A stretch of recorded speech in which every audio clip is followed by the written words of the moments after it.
Hello everybody, welcome to the stream, welcome. So today I'm playing Phoenix Wright Ace Attorney Trilogy. I'm still on case 5 and I hope I'm actually gonna finish this because I've been working on that this very specific case for God knows how long.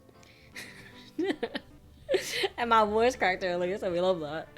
But yeah, what's good? Uh, so last stream, I remember that we snuck into Damon's like office, and we find out that hey, what's all this weird shit in his safe? And before we could escape, he catches us, and Gumshoe is unfortunately revoked of his role. So that's a bit unfortunate. Like he's not a detective anymore. Sorry, my headphones, but. Yeah. So I think right now it's going to be the trial, and then this is gonna be like the final trial until yeah, and then yeah, hopefully I get to finish it. I don't want to like deal with this any longer, man.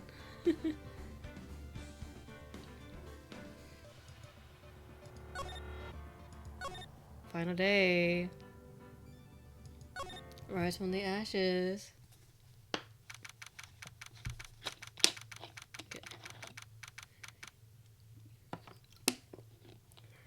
February 25, 9:47 a.m. District Court, Defendant Lobby number 2. This is the defendant lobby, alright, but there's no defendant. I've been trying to reach Lana all morning. Where could she be? And where's Em for that matter? It almost seems as if something's been happening behind the scenes. Edworth! Knowing you already figured it out. Who the owner of the 7777777 ID number is, that is. Well, I have a pretty strong hunch. Looks like I'm not the only one who's figured it out. You know, the only reason this trial didn't reach a verdict yesterday is because there was still room for doubt regarding this ID record. If the number does belong to whom you suspect, then no doubt will remain. After all, he hasn't been officially charged with anything. True, not yet. Sorry, my ears feel a little weird.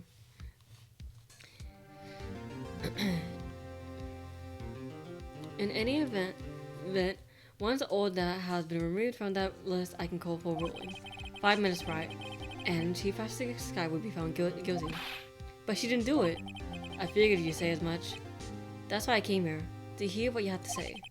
This is the first thing he's ever done something like this. Lana's hiding something, and the only way we'll ever know the truth is to draw it out of her. The truth. Everything goes back to the SL9 incident. Don't be stupid. Today's the last day of the trial. We don't have time to reminisce about the past. That depends on you. If she's found guilty, you lose your only chance to find out what really happened. I'll think about it. I'll see you in the court, right? This is it. If I'm ever going to find out what Chief Gant has on her, is now. Alright. February 25th, 10 a.m. District Court, courtroom number 9. Court is now in session for the trial of Miss Lana Sky. The defense is ready, Your Honor. The prosecution is ready, Your Honor. Normally, this is when the prosecutor puts forth his opening statement. But before that, police chief has a proposal to make. Chief Gant. Ah, hello. The man himself. Morning, fellas. How's everyone? Hey, Edgy, you been back to the pool yet? No, I've been drowning enough as it is in my work. Oh, that's a good one. Don't think I can top that. Did I just spike? No, I didn't. Okay. No, I'm just checking my Discord right now. I'm just like, oh shit. Also, welcome back. You just came back from ads. If you don't mind me asking, Chief, exactly what is this proposal of yours? Wow, the music faded. Lana, that is to say, the defendant, has asked me if she could speak directly to the court. She wants to do what? Having heard what she intends to say, I feel like I feel like she should be granted her request.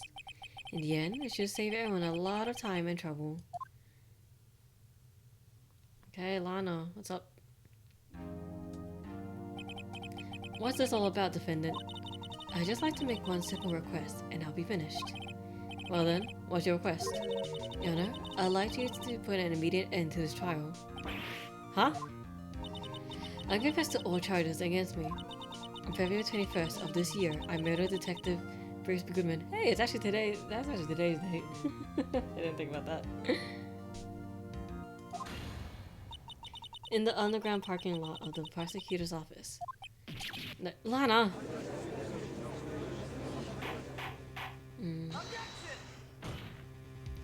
You can't. Your Honor, the defendant's claims does not change the defense plea. In that case, Mr. Wright, I no longer require your services. But Lana! Your Honor, I hereby forfeit my right to an attorney. The prosecution may lack the direct evidence against me, but has sufficiently proven its case through testimony and circumstantial evidence. I would like you to render your verdict now, if you please. Sorry, I was checking some messages. Oh, oopsies. There we go. Well, the defendant certainly has the right to self-representation. Her request is legally valid, although this is an unprecedented situation. Indeed, it appears there's no further need to continue this trial. Even Mr. Wright may feel otherwise. This can't be happening. Well, this is gonna be a short stream. It appears that the time for this verdict has arrived. This court finds the defendant... Oh, come on. What? Excuse me. I'm sorry, I just choked on my saliva. One minute, Your Honor. Miss Edgeworth, the prosecution has not yet proven the defendant guilty beyond reasonable doubt. Anything ruling at this stage would certainly be premature. Come now, Worthy. Oh, thanks for hydrating, my love. I understand this is a difficult time for you.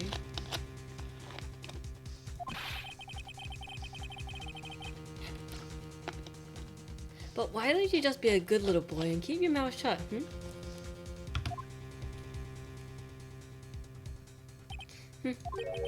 I don't think I care for your tone, Chief Gant. What? Creating another fabrication to cover your past mistakes. Sorry, but I'm no longer the naive little boy. Did I just hear that right? What? You would have me be. What?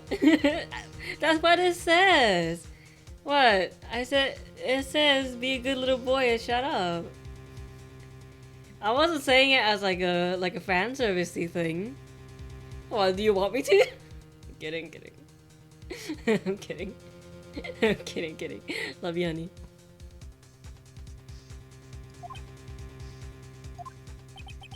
With this sudden confession from the defendant, it's obvious to me some kind of deal was struck behind the scenes. Some kind of deal, Not everyone operates as you do, Worthy. I thought so. Your Honor, the prosecution would like to change its first witness. Oh, to whom? As its first witness, the prosecution will have to call Miss Emma Skye. I request the court hears her testimony. Mr. Edgeworth, I am exercising my right to self-representation. I don't think we need to I don't care what you think, Miss Skye. The exposure of truth sometimes results in tragedy. However, no matter how tragic the truth may be, it would be an even greater tragedy to avert one's eyes from it.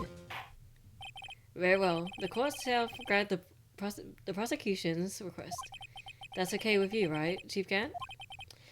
Worthy, you'll live to regret this. Mark my words. Emma Skye, please take the stand. Looks like Edgeworth has decided to take the horse by the reins. Oh, Emma? Now then, witness, please state your name and occupation. My name is Emma Skye. My occupation? I'm Lana Skye's little sister, and I wanted to be a scientific investigator. 2 years ago, you encountered the serial killer Joe Dark of the Joe Dark killings. Is this correct? Yes. I'm trying my hardest to forget all about that though. I'm sorry. but I'm afraid I'm going to have to ask you to recall the events one more time. Mr. Edgeworth, please remember this trial concerns the murder of Detective Goodman. Is an incident that was resolved 2 years ago really that relevant? Yes, it most certainly is. Well, okay then. What the hell? You got no backbone. He sure gave in fast. Now, please testify about what happened to you 2 years ago. Oh, poor girl, she's gonna have to relive that. The trip to yesteryear has finally begun. It's bound to lead to the truth behind this trial. 2 years ago. Kaga boom boom. Okay. I was waiting at my sister's office that day. A man came running in and took me hostage. Neil Marshall rescued me, but I'll never forget what I saw in that instant. The man raised up his knife and stabbed Mr. Marshall in the chest. Was he stabbed in the back? It's a good thing you weren't harmed. I passed out. I don't remember much. That was understandable. However, please tell me, Mr. Edgeworth, what does this testament have to do with Detective Goodman's murder? That would seem to become apparent, Your Honor. You gotta admire him for his courage, considering he has no evidence. Very well, the defense may begin its cross-examination. Okay.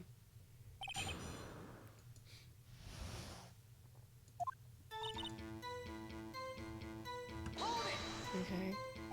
2 years ago, the defendant was a detective at the police department, correct?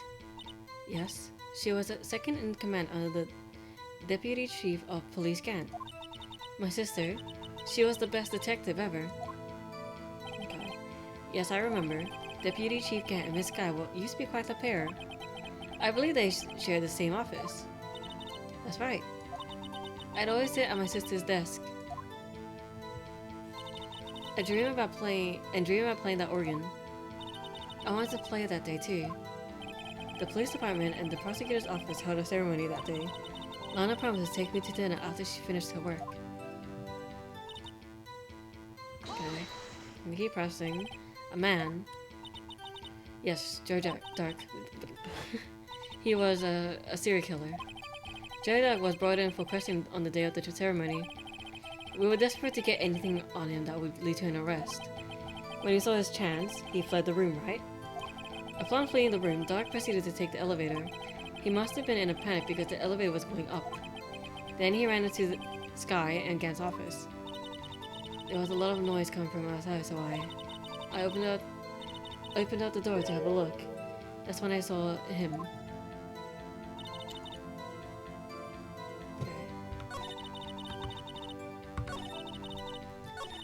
Okay. What was the prosecutor doing there? That day, there was 2 people present during Dark's questioning: Deputy Chief Damon Gant and Prosecutor Neil Marshall. As you guys see, I'm not very good at reading. I almost forgot about Gant. Neil Marshall had just received the King of Prosecutors Award. Young and dedicated, he went straight to the questioning room after the ceremony. I assumed that would also be why he was the first to run after Dark. When Dark grabbed me, I thought I was good as dead. And that's when Prosecutor Marshall came running in. I don't clearly remember what happened then, but... Okay. Can you tell us about that? Mr. Marshall jumped on Dark just then. The lights went out. The lights. It was about this time of year. There was a terrible storm going on and lightning struck nearby. So the electricity went out. Wait a minute. If it was pitch dark in that room, you shouldn't have been able to see anything, right? Right, but just as then lightning flashed again outside, then suddenly flash left. That sudden flash left an unforgettable image of the scene in my mind. I see. I told the detective about what I saw then. The detective? Yes, Detective Goodman. He was in charge of the case. Detective Bruce Goodman, the victim. Hear more. So you spoke with Detective Goodman about this 2 years ago? Yes, that's what's so scary about this trial. And you told Detective Goodman about what you saw? Yes, but at the time, the words just wouldn't come out. That's why I drew a picture. Picture. Yes, I think she mentioned that before. Well, have you heard enough? Ask about the picture. This picture the witness drew, I believe it has a very important meaning. But the list of evidence I was given 2 years ago didn't contain a picture. Witness, would you mind if we added this statement to your testimony? Yes, Your Honor. Let's present. Check. It's on the other side now. Yeah. Okay. There we go. Mr. Edgeworth. This little girl put all her heart into drawing that picture. And yet you would insist on denying its existence. I fucking can't read. Huh? Oh, Sarika, thank you so much for the raid. Hello.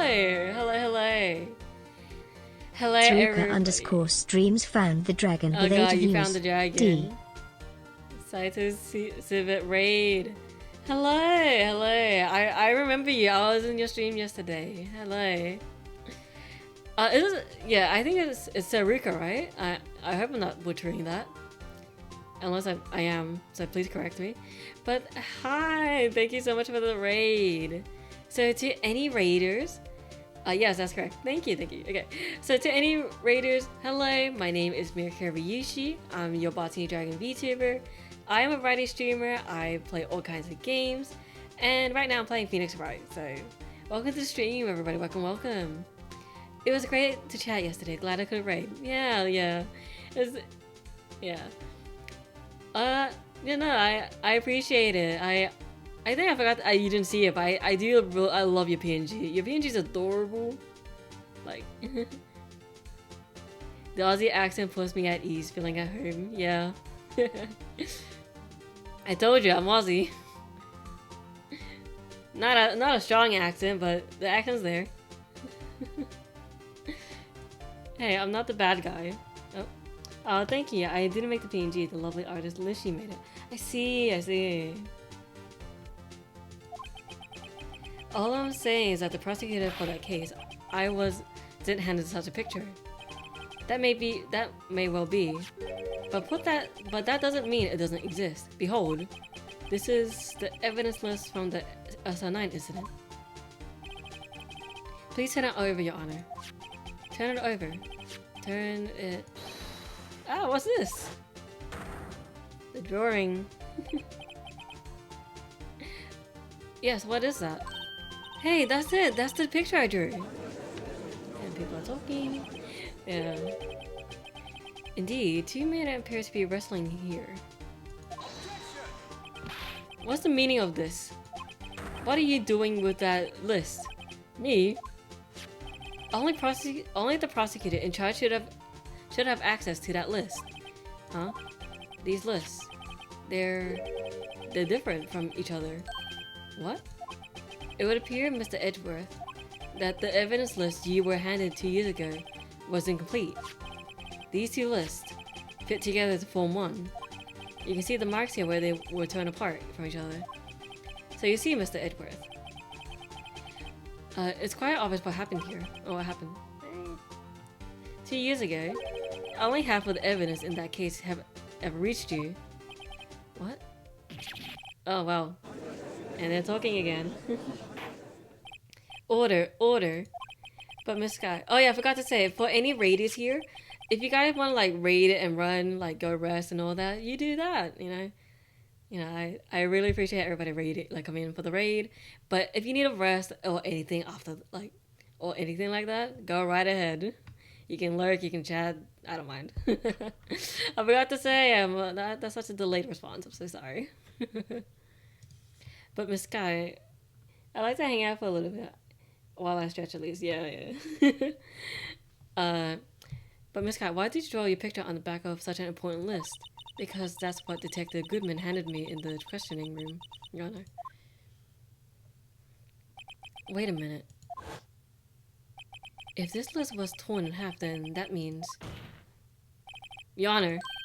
Oh, you're right, Mr. Wright. Your eyes are bulging from your head. If the evidence list was torn in half, then there must be more to of the drawing on the back of Mr. Edwards' list. Table bang, yes. Yes, that's quite conceivable. Oh, there goes. Oh, I'm spiking. Oops. There goes.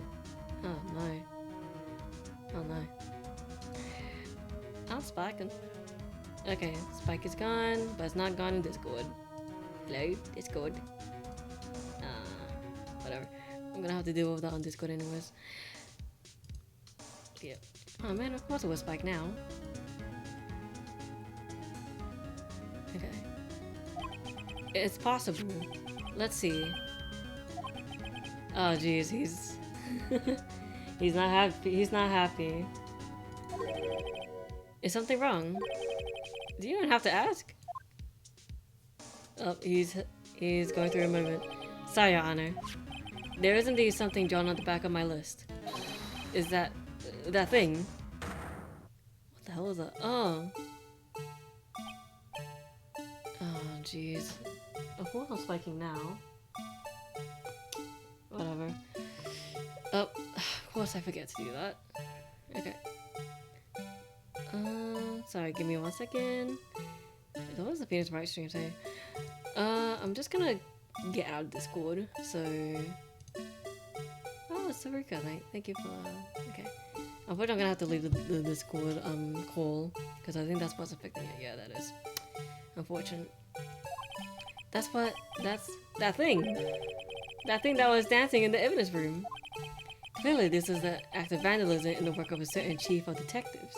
Oh, sorry, I didn't mean to interrupt your statement. No, it wasn't you, it wasn't you. It was my internet.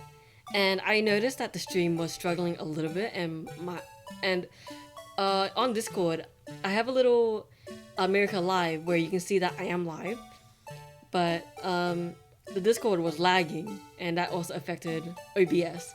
So I had to leave like that call, and it worked. It helped out a little bit, but my internet is not the greatest right now. But of course it would. But you know, I'm trying. Of course it would screw up right now out of all times. But yeah, no, I saw that you joined the Discord, so I appreciate that. Okay. Oh, whatever. I guess he was out of scrap paper. Okay. This list. Very well, witness. Would you please testify about this picture you drew 2 years ago? Huh? Oh, yes sir, Your Honor. What's wrong with Emma? She seems to be thinking about something when she was looking at the picture. Emma's picture. This is the picture I drew 2 years ago. The flash of the lightning was so bright, all I could see were shadows. After that, I must have fainted. This picture shows exactly what I saw in that instant. Okay. To think that a flash of lightning could burn such an image in your mind. I mean, she was 14, like, you know, poor thing. Like, you know. Of course that would be, like burned into her memory. You know, trying to, like, witnessing that shit. Thanks to that, though, she was able to show us exactly what she saw. Well, I don't see any contradictions here. This clue shows Joe Dog was about to murder prosecutor Neil Marshall. The defense may now begin his cross-examination. Okay. Okay, I'm just gonna have to keep pressing her about it. Okay. Did you draw this picture right after the incident? I think I drew it 2 or 3 days later. At first, I was in such a state of shock that I couldn't do anything. During that time, the investigation team was reorganized. Detective Goodman was placed in charge. Under the direction of the Demon and Lana Sky. It's 2 or 3 days later. The memory should have still been fresh in her mind. Excuse me, witness. But can you please tell us why this picture is painted all black? Okay, no shadows. So, at the time, you didn't even know it was Mr. Marshall who had come to your rescue. No, I couldn't see him clearly. The lightning was so bright, and I was knocked to the floor. You were knocked to the floor. Dark had a tight grip on me, but when Mr. Marshall jumped on him, I was knocked away. I turned around, and that was when the lightning splashed.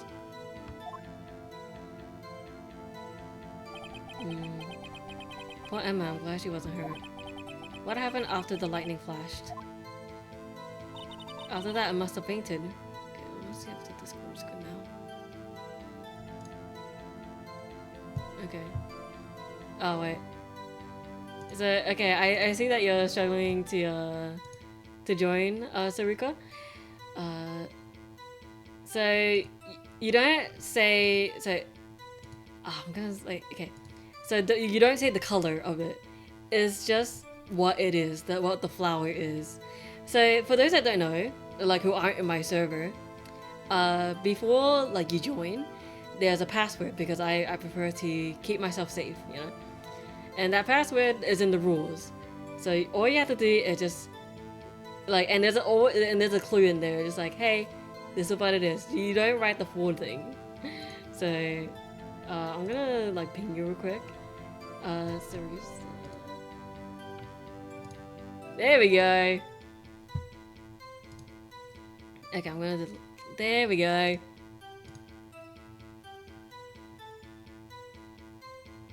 You got it.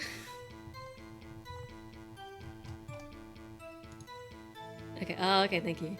Yeah, okay, yeah, thank you. Yeah, so, yeah. I do understand that, like, it is, like, it does look a little weird, but, like, you know, if someone were to, like, raid my stream, in the rare case, there's at least, like, that wall there, you know, because no one's gonna, like, because when you raid, no one's gonna actually read the rules, you know. Gotta protect yourself somehow, yep. So, and that means like having an annoying password that the mods will constantly have to explain, that's fine. Yeah. Yeah, I am currently manually verifying people. Oh, okay. Okay, hold on. I don't know how to do it myself per se. But, wait, it should, but, I'll try to send you like a video of it, like of it one day, okay? Okay. After that, I must have fainted. Boop. You mean you didn't see the actual murder take place? No. I'm sorry. Okay. The flash of lightning only drove off the darkness for a split second. Not only that, the trauma of the situation understandably caused the witness to faint.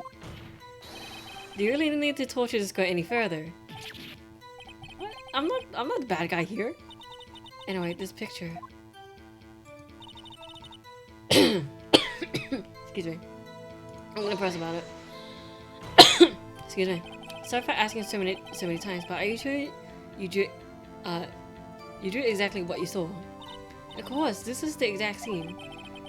It wasn't influenced in any way from your talks with the detectives. Are you insinuating we somehow manipulated her memory, Mr. Wright? It's actually possible to manipulate someone's memory. Believe it or not. No, of course not. I better watch out, but we might find some way to cut my salary. Oh, and there go. Yeah, it looks like Discord can't handle my stream, so that's fine. So it looks like I'm just gonna gaslight them until they forget. It's not technically it is gaslighting, but like there's a whole study out there. I forgot who it is, but so it was like an experiment where participants had to watch a car crash, and in this car crash there was no glass, you know, but after the participants watched the video, the question was did you see broken glass? And most of the participants said yes, that they saw broken glass. It's scary. Yeah, implanting memory is scarily easy. Yeah, it is, and it's from leading questions. So if I were to show you that exact video, and be like, "Oh, did you see the glass?" more likely than not, your brain would like probably piece together that, oh yeah, there was glass. Where in reality, in the actual video, there's no glass. You know? It's very easy to do, but do not do it. That's why eyewitness testimonies are not always accurate. You know? I drew this picture before I heard anything from the detectives, so I don't think anyone would have influenced me. Mr. Wright, is there something that's bothering you about this picture? Huh? Oh well. That's strange. She claims that this is exactly the scene that was in Pretending Mind, and yet there's a clear contradiction here.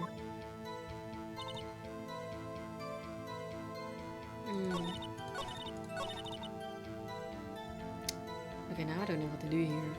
So I'm gonna do my usual thing of just cheating. It's only for like a quick second.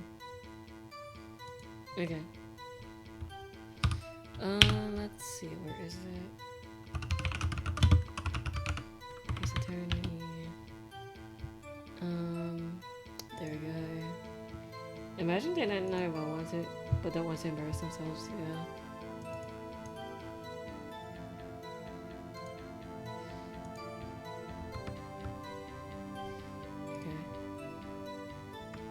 So, skip that.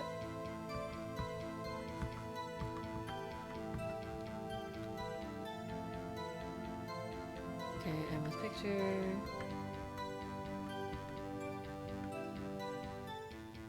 Okay, they pressed on everything. Emma's appointed. Okay.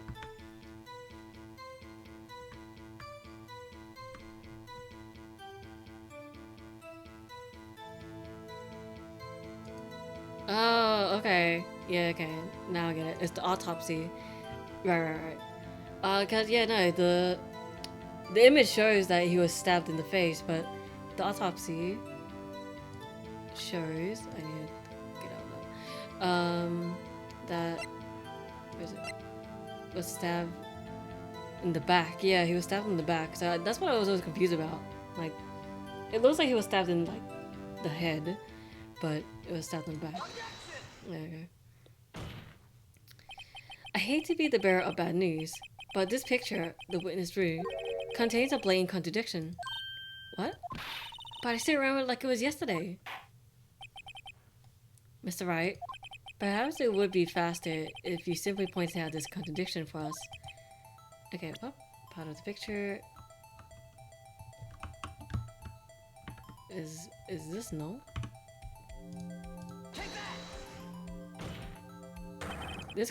The contradiction, of course, lies here. Take a look at the knife the man is holding. If you look closely, you can see the tip is broken. Even I don't have to look closely to see that, Mr. Wright. But Mr. Wright, look at the evidence. See the metal weapon. The tip is broken too. If I recall, the tip of the knife was found broken up in the victim's body. It was the conclusive piece of evidence that proved Joe Duck was the murderer. I'm afraid it's not so simple, Emma. And where, pray tell, could you possibly see a problem? It's obvious, really. The victim suffered a single stab wound to the back. If the victim was only stabbed once, then the murder weapon should not have been broken. Wait, should not yet have been broken. What the fuck? I can't read. The murder weapon should not yet be broken. What's the meaning of this? Dun dun dun. Perhaps the knife was broken beforehand. Sorry, but I'm afraid that's not possible. The tip of the knife was found inside the victim's body. If it was broken beforehand, it couldn't possibly wind up there. That's right, but what does this mean? The tip of the knife was undeniably discovered within the victim's body. The only possible explanation is the witness' memory is mistaken. There's a lot of objections flying around. That's why I asked her so many times if she was sure she remembered correctly. I believe you were annoyed at the time, but she was sure she remembered correctly. There's no other way to explain this inconsistency. Not so fast, Mr. Edworth. There is another explanation. Have you forgotten already? about a little something called falsified evidence. You're treading on thin ice, right? All I'm saying is that this broken knife tip might be the piece of evidence that was forged. You can't deny the possibility. No. Oh, okay. Why is everybody screaming? Order, order, order. Ah. Are you saying that the investigation really was corrupted? Your Honor, please allow me once again to go over the events that took place the day of the murder. Okay. The police department and the prosecutor's office were holding a ceremony that day. Is this an emulator? Oh no, you can actually get the game on Steam. Yeah, it is really expensive though, but I got this on sale. So I'm not sure if it's on sale right now, but yeah, no, it's so you can get all 3 games on Steam, but they're combined into one, so you can play all 3 in just one game. So you don't have to buy a shit ton of games. Yeah.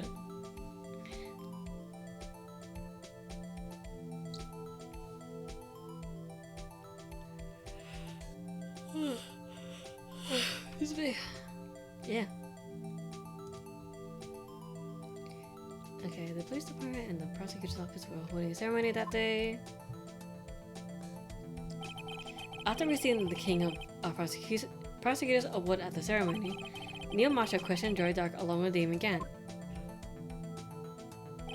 During his questioning, Joey Dark fled the room. Prosecutor Marshall chased after him and was killed by Dark. It's my belief that somewhere in the story, there's a lie. I'm not lying. The man was really holding up a broken knife. If that's true, then there's no other way around it. This could not have been the actual murder weapon. There must have been another broken knife.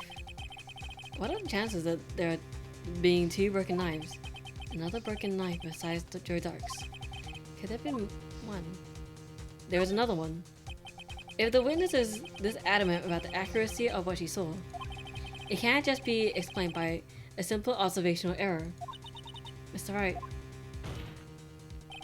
In that instant, Emma really did see a broken knife. I assume then that you have some information about this other broken knife. If so, please feel free to enlighten us. Okay, the metal weapon was already broken prior to the murder. There's only one way. Take a look at this, the real metal weapon. Let's see. Okay, I'm just gonna say this. President. If anything's broken here, it's you.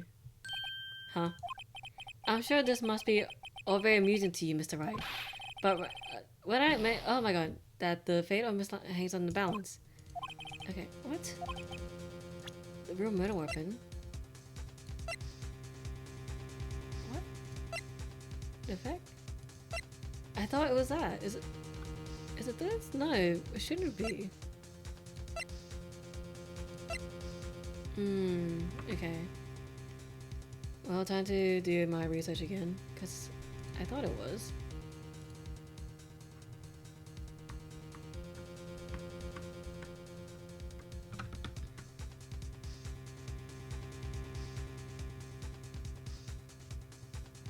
Oh, it is the picture. Fuck, I'm an idiot. Okay. Hello, hello, Fikey. Hello. Welcome. Is it? The answer lies in the past. 2 years in the past. Right here inside this picture. There's a picture of the award ceremony. What is it, Mr. Edworth? It's the broken murder weapon. Notice the award the prosecutor marshal is holding. That's a broken knife. As we earlier concluded, the knife in the drawing was not Joey Dark's knife. That being the case, the knife the witness saw was in likelihood from this award. Okay. Order. Alright. Neil Marshall was awarded King of Prosecutors that day. As an award, he was given this broken shield and knife. When he chased after Joey Dark, he pulled out his knife. Being a prosecutor, he did not carry a pistol. The broken knife was the only weapon he had in this dangerous situation. But what I don't understand is why is the knife detachable? You know, why is it detachable? But that can't be. Oh, why not, Mr. Edward? Because if the king of prosecutors one knife was the murder weapon, then the murderer and the victim would be reversed. What do you mean? I mean, this man raising the knife would have been Prosecutor Neil Marshall. Oh. Oh. Shit. But the prosecutor was the one who actually died. That's true. What's going on here? It seems Mr. Wright has been a bit too eager to jump to conclusions. Hold it. Wait, I remember now. I remember everything. Witness? Mr. Edgeworth. What is it? Could you show me your evidence list again, please? The list? The one with that picture scribbled on the back?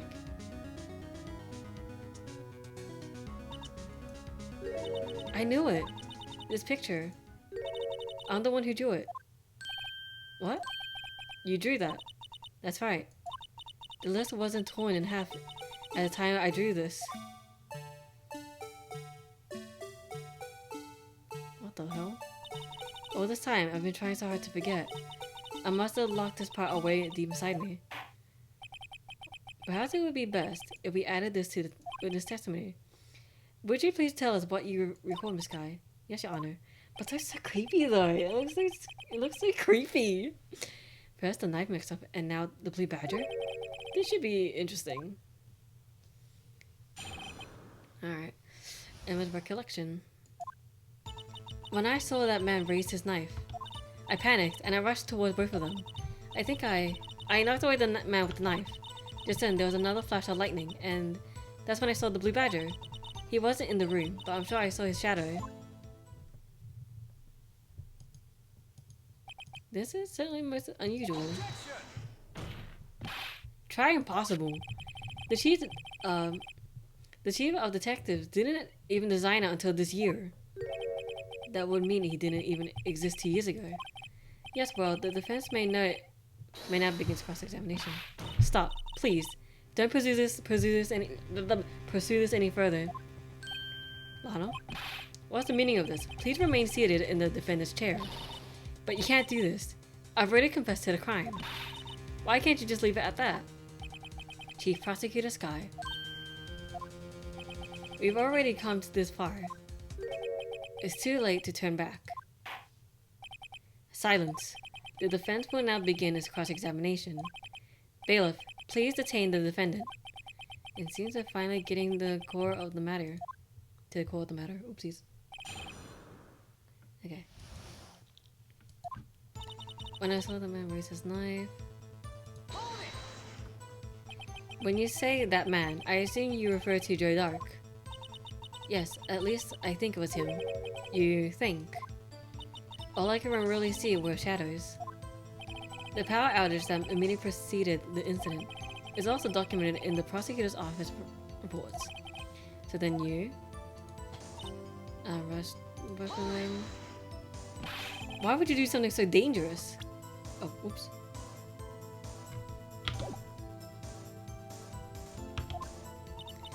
What else could I have done?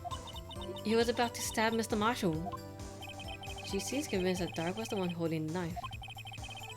But as we just theorized, Mr. Marshall was the one holding the knife. Well, I didn't know that at the time. And that Dark guy knocked me down. All I could think was, I gotta help that other person. Okay. I think I knocked away the man with the knife. What do you mean, you think? It all happened so fast, and I was in shock. I don't remember everything clearly. What I did is all kind of a blur. This guy was almost killed before she was the witness to a murder that about to take place. With so much happening in a matter of seconds, a little disorientation is only natural. I saw the man about to stab the other person who I thought was Mr. Marshall. I knew I had to stop the man with the knife. What you did was very brave, young girl. So then what happened next? The blue badger. I'm impressed about that because that's creepy. Are you sure about this? Of course, see? I even drew a picture of him right, like here. But it was the chief of detectives who thought of this hideous beast. That was just this year. The Blue Badger didn't exist 2 years ago. This is all quite verifiable. I know it sounds strange. I was surprised too when I saw him at the police department. I had this nagging feeling that I'd seen him somewhere before. Now I finally remember. Oh, brother, just when you thought that thing caused enough commotion. Tell us, when in the room did you see him dancing? But I saw his shadow. His shadow? So you mean you didn't actually see his face with his winning smile and all? Imagine seeing that shit in the dark, that's creepy! That's right, but I still remember it. He had 3 creepy horns. This is pointless. That thing couldn't have possibly existed 2 years ago. The witness must be mistaken. That may well be. Ugh. But what's important is what caused her to think she saw what she did. Oh, and I suppose you have an explanation? If so, why don't you tell us what the shadow really was? What was it? Emma saw when she's the light flash. I just might know. The Blue Badger hadn't even been drenched up when Emma drew this picture. Yet she's certain she saw its shadow. Ladies and gentlemen, it's the defense's belief that on that fateful day 2 years ago, there indeed was something that looked similar to the Blue Badger. Something that's now sitting in this very room. Mr. Wright. Is this in this room? Very well, Mr. Wright. Okay, in an instant. The mystery badger look like this one, right? Yeah, look, it looks just like it. 3 things, but this one's broken off. Yeah. Okay. Present. Boop. Okay, the music stopped. I think that's the right answer. The mysterious Blue Badger was in fact this. But that's... what exactly is that? I believe it's some sort of jar. But Mr. Wright, it doesn't look anything like the Blue Badger. Indeed it doesn't. As it stands now, it's just a plain jar. However, what if we were to change our viewpoint? Our viewpoint. Gotta show you them. Like this. Present. This isn't right. Okay. More like the badger. Allow me. Okay. Can't match. Oh my goodness. The right angle. More horizontal.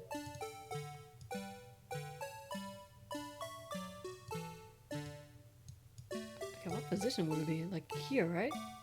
Oh! But would that even make sense? I mean, she saw it. It looks like, oh my goodness. Why are you spinning around like that?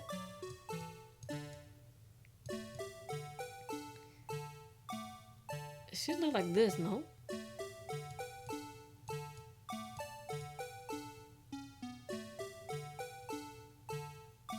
Like this. Okay, I'm gonna watch the YouTube video because I don't want to like lose another heart here.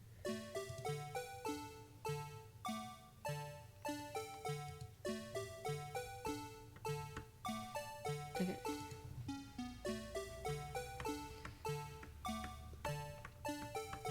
Okay.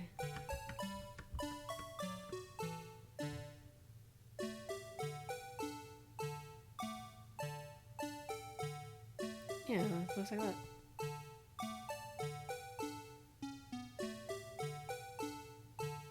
I hate the music, by the way, it's giving me nightmares.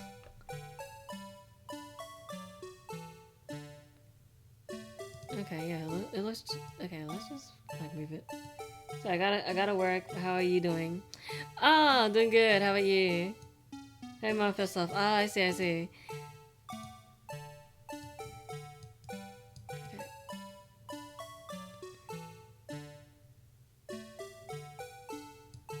Present. What?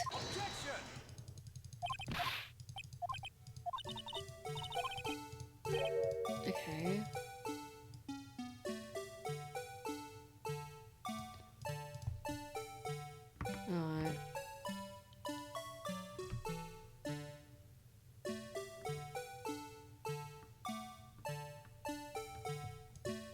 Okay, it should look like that. Oh my goodness. Why do I have to get like the exact angle?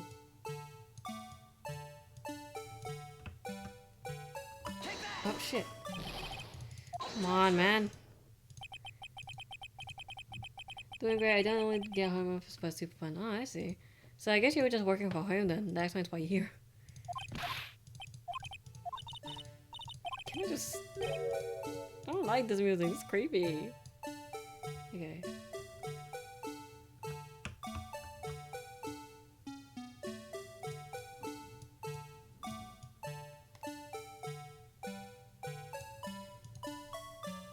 Okay.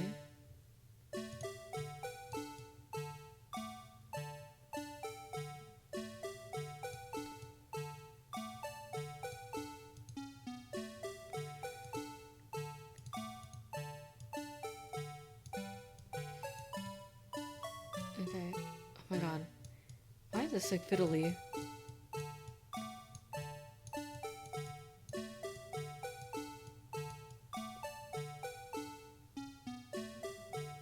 Like this?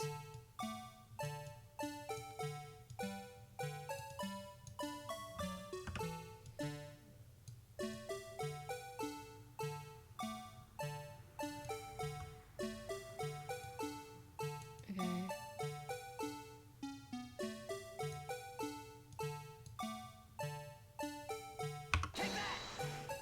Oh, come on!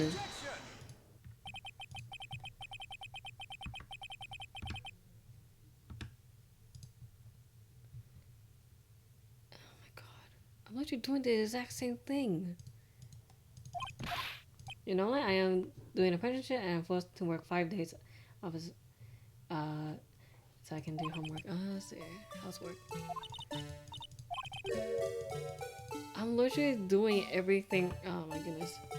Oh my.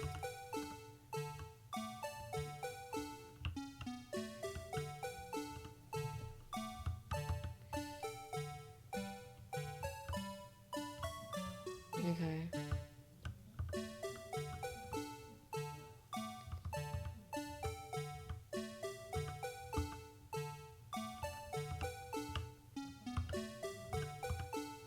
Okay. M N.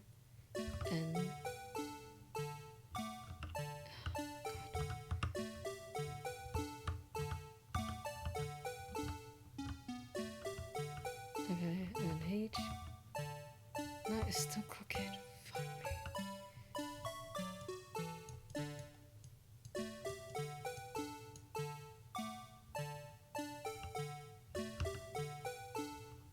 Oh my god, I am gonna crash out.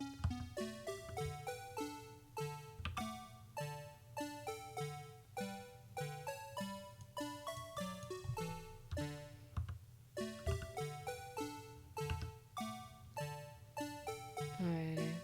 It should look like this, no? Okay, maybe a little lower. Like that, right? Okay. What? Are you serious?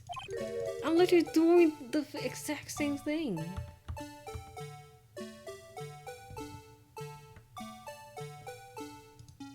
What am I doing wrong? I don't understand. Sorry, I'm like crashing out right now.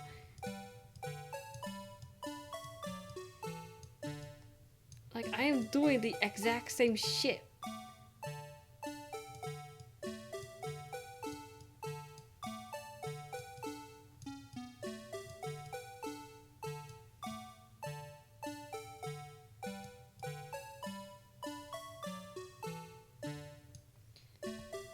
Like, damn, how precise do you need to be? Like, I don't understand. I thought you had it. And I'm watching a YouTube video too. I'm just like, yeah, this should be it. No, it's like, no, fuck you. Sorry.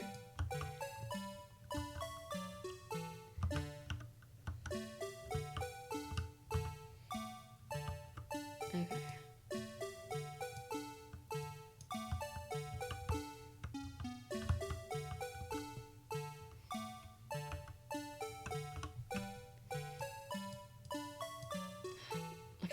I'm just gonna present like this. Oh my god.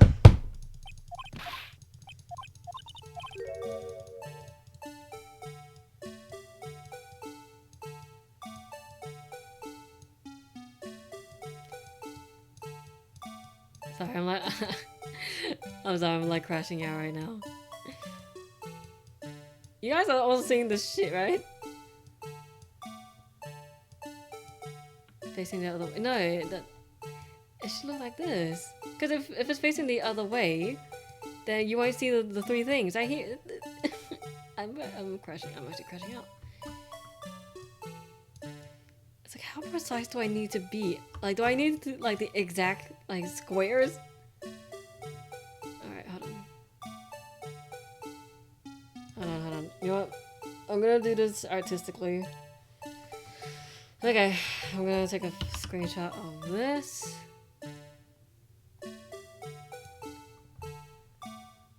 Okay, I'm gonna go on Paint real quick. Okay, file, import from a file. Okay, you guys don't worry. I'm gonna stream this one as well, just so you guys can watch me do this.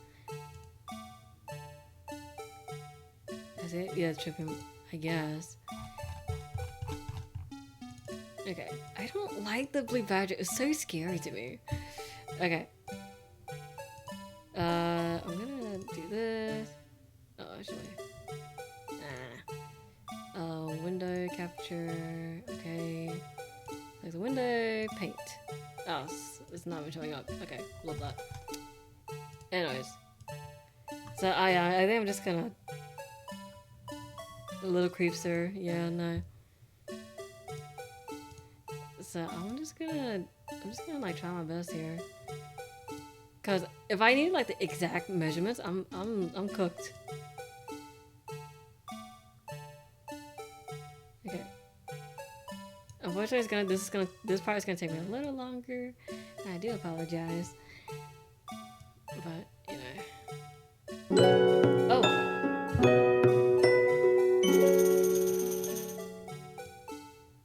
The Diamond Planet music is now following. Thank you.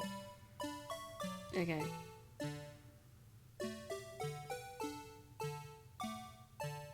I'm sorry, I need to turn off this music. It's scaring me. Okay, I'm just gonna turn it off for like temporarily though. So I'm just like over analyzing this shit already because I'm just like, I don't understand. The music will come back later. I just can't handle that shit right now. It's creeping me out. Like, genuinely, it's creeping me out. Okay, so this one should be... Yeah, they should be in the same one. Oh, jeez. Okay. I'll take a screenshot. Don't save. Alright. Image. There we go. Okay. Browse. Screenshots. Okay. So this is what I have right now. Here you go. So I'm just like, oh, okay. Alright, I'm gonna get the music back. Sorry, I just couldn't handle it.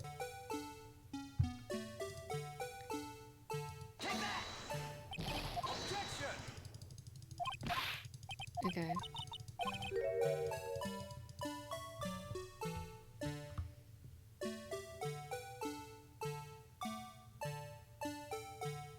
Alrighty. So I'm gonna rotate. Oh, whoops, wrong rotate. Alright, so rotate is. Oh no, not this way. I'm gonna rotate it like this. Okay. So these. Oh shit. These two should be in the same line. And then if I do this. Okay. There should be. So this should be it. Present. What do you mean it's not right? Like, what am I doing wrong? I'm using the. Okay. I need to calm down.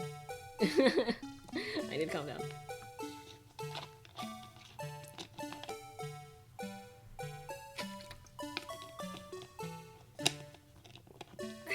gonna spend the whole hour doing this because it's like, no, it's not right.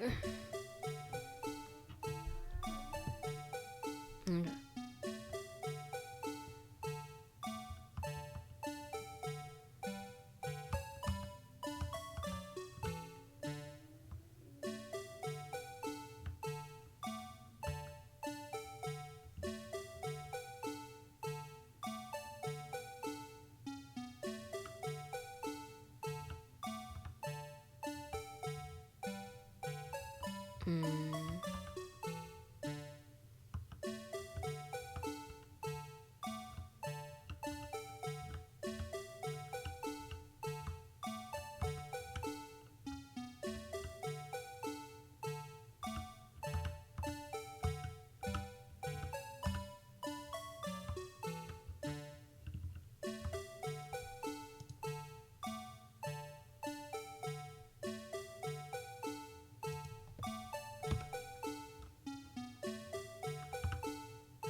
Yes.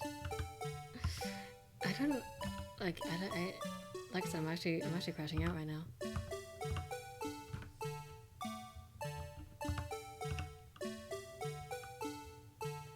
It looks just like it, no?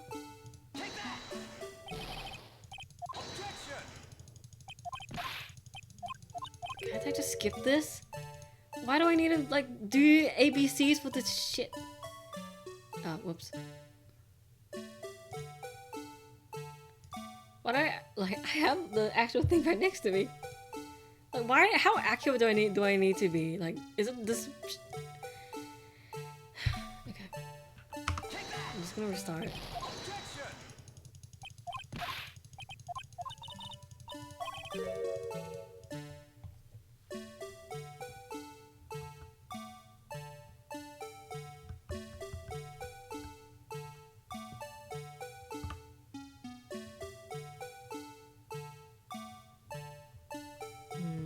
Okay, so that line.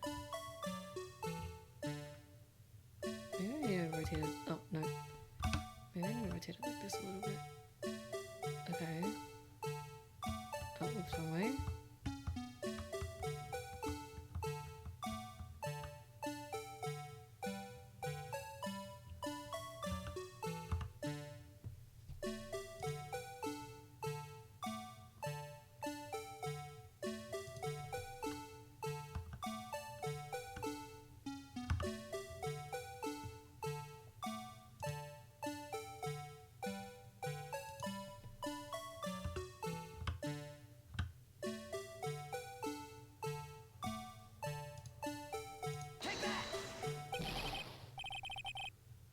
It was a quick thing. I just joined you this because I read the rules and all that jazz. Went to open the ticket and found that I don't have permission to do so. Am I missing something? Did you verify properly? Let me check. Verify. Let's see. Ticket. No, you got everything. Okay. So I think I may have done the permissions wrong for the ticket. Now you should be able to send messages. Yeah. So you are verified. Is there something wrong?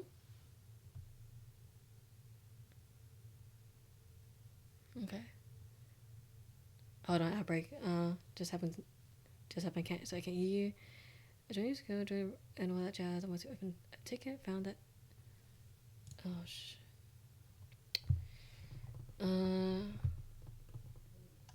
So I'm gonna get somebody to help you.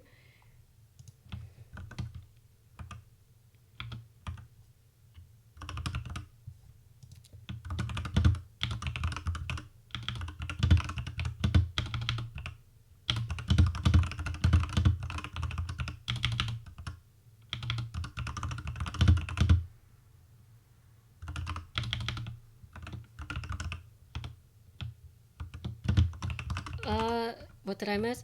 I'm just like, so I checked the excuse me, I checked the thingy, and it said that what's it called? Like I checked the server, like the permission. It says that verified can do a ticket, but So unfortunately, I can't do that right now. So yeah, I do apologize, but I'm asking one of my admin to do that. Okay.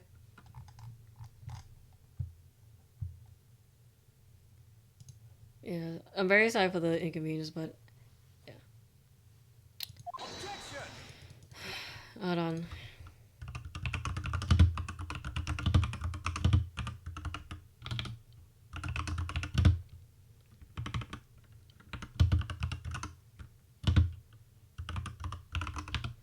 Blue Badger. Oh, sorry, let's just let you know. It's about... Oh, okay.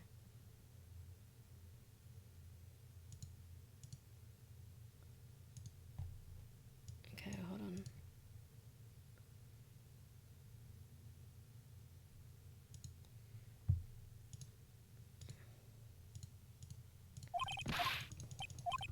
Just forgot in case you weren't aware. Oh, I didn't. Okay. Oh, okay. So I guess no more ticket bought. Alright, that's probably says a lot then.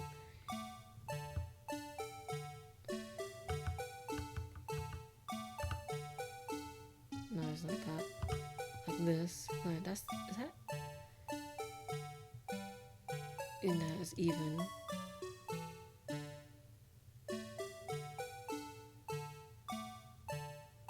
Okay. And it should be in the middle. Okay.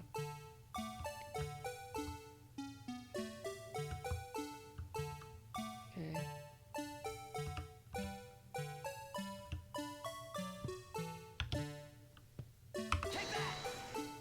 Finally! Okay. Finally worked. Oh, I was gonna cry. Well, is this a miracle or what? No one can possibly deny this jar resembles to the Blue Badger. Can we stop the music now? Oh, I need to delete that. There you go. Can't be. There's a fork that I could send. Works like the ticket and made by the same people. For the most part, I wouldn't know where it's in the Yippee. It has been done. Order. That would be appreciated, but I'll probably you can probably say, yeah, a fork. Do you mean a bot? Okay. I'll probably look into it, like off the stream. You know, I'll talk to your admin about it. The defense has proven its claim. The mysterious Blue Badger witnessed on the day of the crime was actually this. Although we all enjoy Mr. Wright's dramatic performance, one question remains. What's your point? What do you mean? So that badger thing was actually just a jar. That doesn't change anything. I'm afraid that's where you're wrong, Mr. Edward. You see, this changes everything. Indeed. Very well then. Please tell us. What difference now that we know... What different now that we know the witness saw this jar? The location? I want to see the location. Now back to murder case. Yeah, it's called tickets B2. That's what I said. Okay.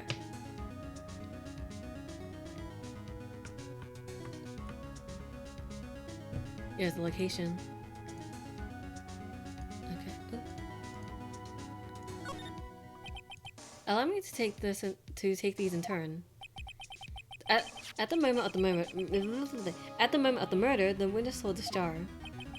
A very specific angle, might I add, Mr. Wright. Well, yes.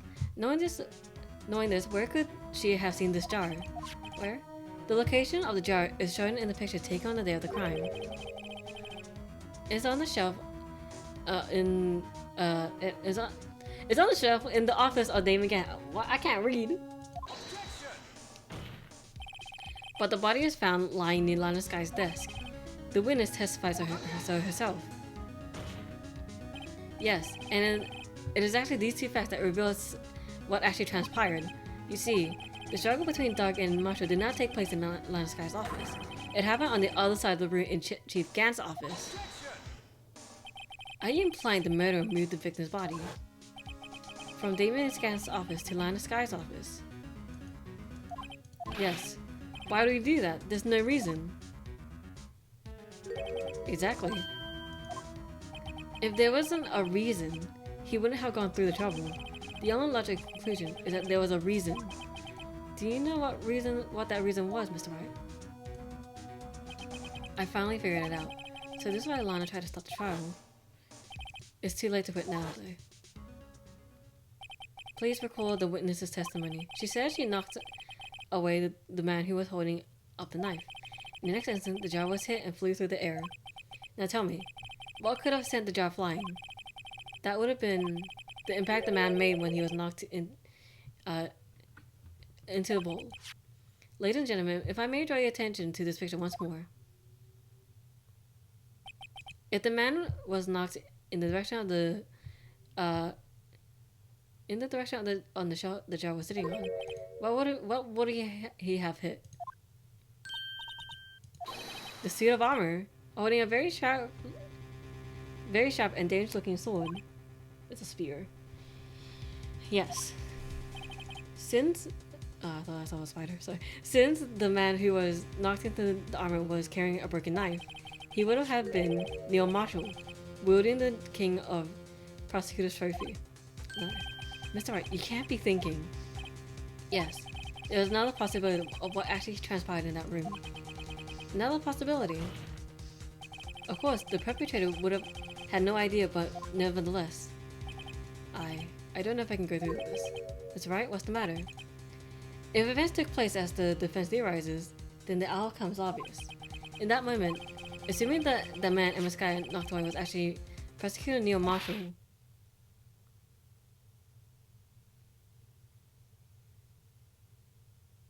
Oh, jeez.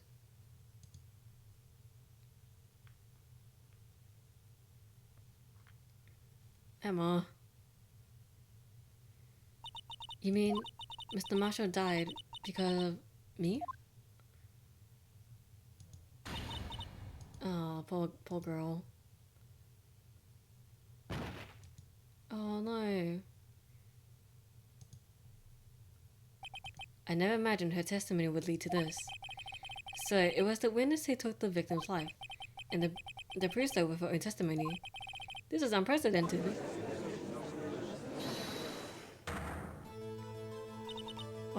What are you saying? I'm sorry, Miss Sky, but given the circumstances, Joe Doug murdered Prosecutor Marshall. How can you think it was Emma? How do you try to pin the crime on her? Imagine that coming from you. If you recall, it was you who admitted to forging evidence 2 years ago. The reason you moved Prosecutor Marshall's body was to keep anyone else from finding out what Emma did, wasn't it? I assure you, Mr. Edgeworth, I had no idea what you're talking about. You hurt to have anyone believe your insane allegations.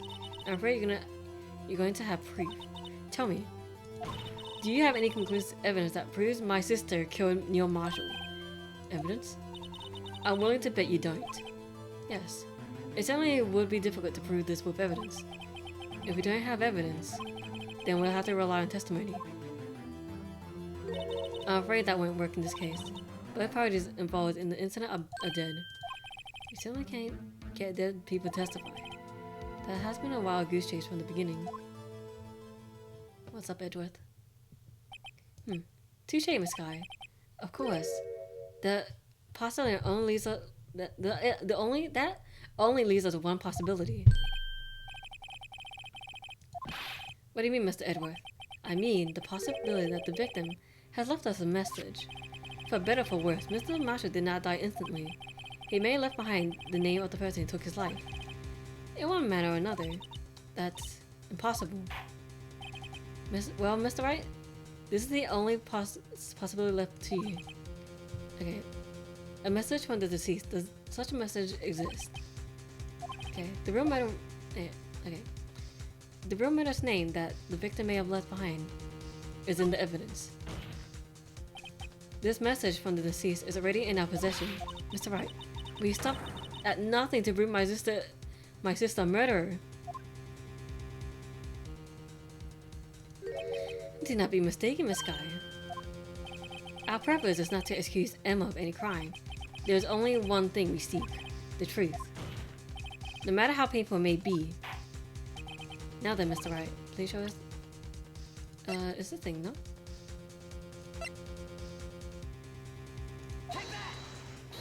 The message left by this is the message left up by the deceased. Is this that blue badger from before, right? Oh, is he going to just speak the killer's name? If that thing could, I'm sure it would. Looks like your arm's broken and this is just a jar. A message was left here, on the surface of this jar. What do you mean? If you look closely, you can see a faint trail of blood on this jar. It looks like someone wiped the blood away. Yes, but notice, for some reason, the blood on some of the fragments was not wiped away. Yes, there is a line here, drawn in blood. So what you're saying is that these dots were once lines. Prosecutor Marshall did not die instantly. He used a few precious moments left to him to leave behind a message. One that someone apparently walked away. But blood must have been seeped into the jar where the lines changed directions. Precisely so, all we need to do is connect these dots, and the victim's message will become apparent. No. Mr. Wright, what kind of message did the victim leave for us? Your Honor, I believe these bloodstains will reveal us the answer. Okay, it's only... Okay, his murderer's name.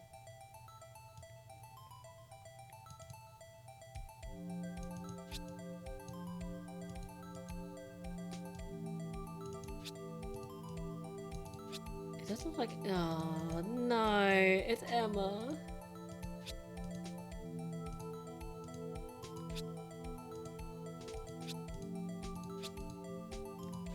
Oh, no, poor girl.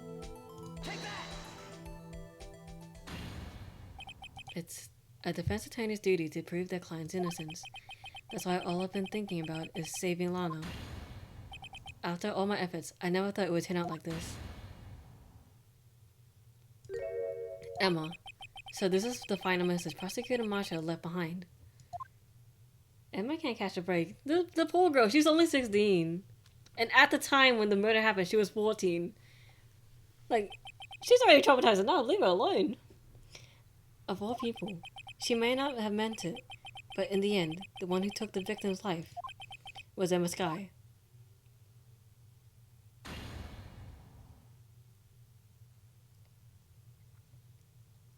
Oh, hi, Spud. Seaworthy, can't say I didn't warn you. It's like the opposite of mine. Yeah. Chief Gant, do you understand the implications of what you've done? What? What are you talking about? 2 years ago, Joe Duck was sentenced to death. He was convicted because of his final murder. I believe you were the prosecutor in the case, were you not? Yes, Worthy. Because of you, an innocent man was sentenced to death. Not only that, but you used forged evidence to insert his conviction. Oh, jeez. But Joe Duck really was a murderer. A serial murderer. That's undeniable. I'm afraid that's not important. Did you know we aren't defenders of justice? What? We're merely keepers of the law. Sentencing a man to death is no light matter. Even if there wasn't any cover-up or evidence of forgery, ultimately the responsibility falls on the prosecutor in charge.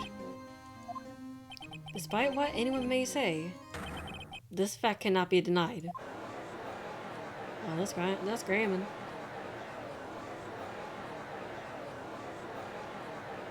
Oh my goodness. Order. Oh jeez, I'm not gonna scream this out because it's pretty late right now. So, yay. The gavel's pounding fell on deaf ears. Unable to settle the crowd, the judge declared a recess. Where the trial is headed, no one knows. To be continued. Damn it. Son of a bitch. Hold on.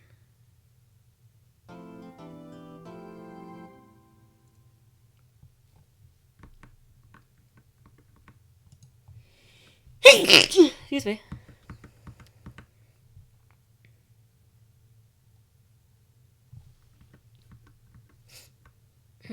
Thank you. Alrighty.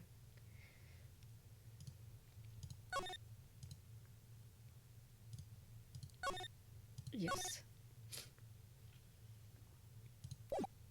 I'm still gonna say regardless. February 25th, 12:06, District Court Defendant Lobby Number 2. To the tune of the game save screen. Time to save your game. Of course. I'm one of those players. It's like, do you want to save? Yes. Sorry, Edgeworth. I didn't mean to get you in trouble. Don't worry about it. This is my problem, not yours. Oh, we're not interrupting anything, pals? You fuck. Oh, guess I am. I'll come back later. Wait, Detective Gumshoe, what is it? It's not really detective anymore. You got a lot of nerve, pal, making a detective run all around while on duty. And on top of it, you called me here. I've seen happy people at funerals. Detective Gumshoe, I take it Lana's having you run errands again. Let me tell you this is the last time, pal. Here. She asked me to give this to you if there was a break in today's trial. Everyone's law. Edge was talking about this just the other day. It's so cute! Wait, it has a little duck on it. It's so cute. You must know 2 rules of Evans law. Rule: no evidence shall be shown without the approval of the police department. Okay, it seems so. Okay. The chief prosecutor also wanted me to give you a message. A message. She said, if you're planning to take him on, you're going to need this book.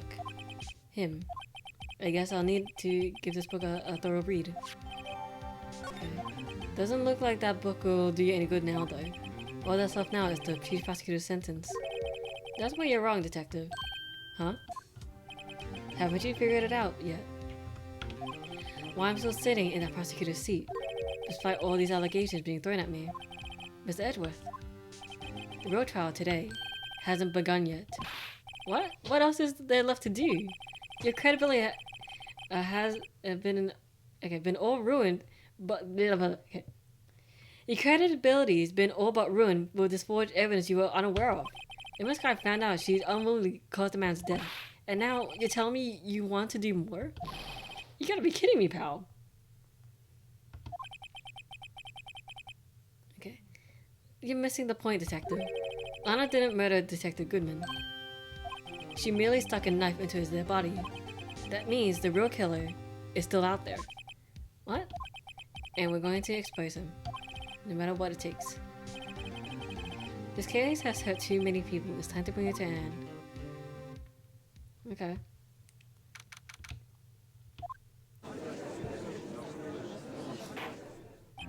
Court will now reconvene for the trial of Miss Lana Skye. Mr. Edgeworth. Yes, Your Honor. The inquiry committee is planning to impose harsh penalties for your actions. Thank you for the news, Your Honor. Yes, well, normally this is where the prosecution calls forth a witness, but, this isn't easy to say. You see, there is some concern that you, Mr. Edgeworth, may have, struck a bargain. You think I may have manipulated the witnesses. I didn't say that. It's just, you see, everyone's been talking and... Very well, Your Honor. I have a solution. A solution? That being the case... the prosecution will allow the defense to call forth all further witnesses. What? But there's no precedent for what you're proposing. Undeniably, this is an unusual arrangement. But a very effective one. It would prove that I haven't struck any deals with the witnesses. Well, Mr. Wright, what do you say? Unbelievable.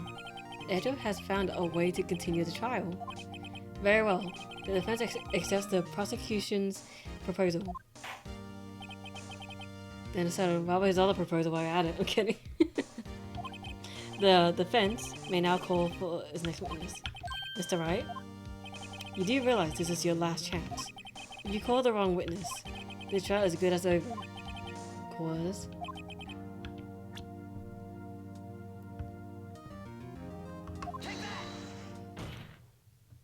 Damon Gant. The defense calls Damon Gant to the stand.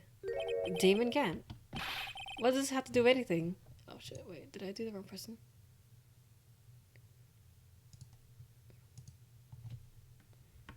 Okay. This trial is so long, and the blue badger thing just made me crash out. I think that's the worst I've ever crashed out on stream. As of the fitness partners 2 years ago, Mr. Gant has first-hand knowledge of the crime. I figured we should hear what he has to say. As luck will have it, he should still be in the courthouse.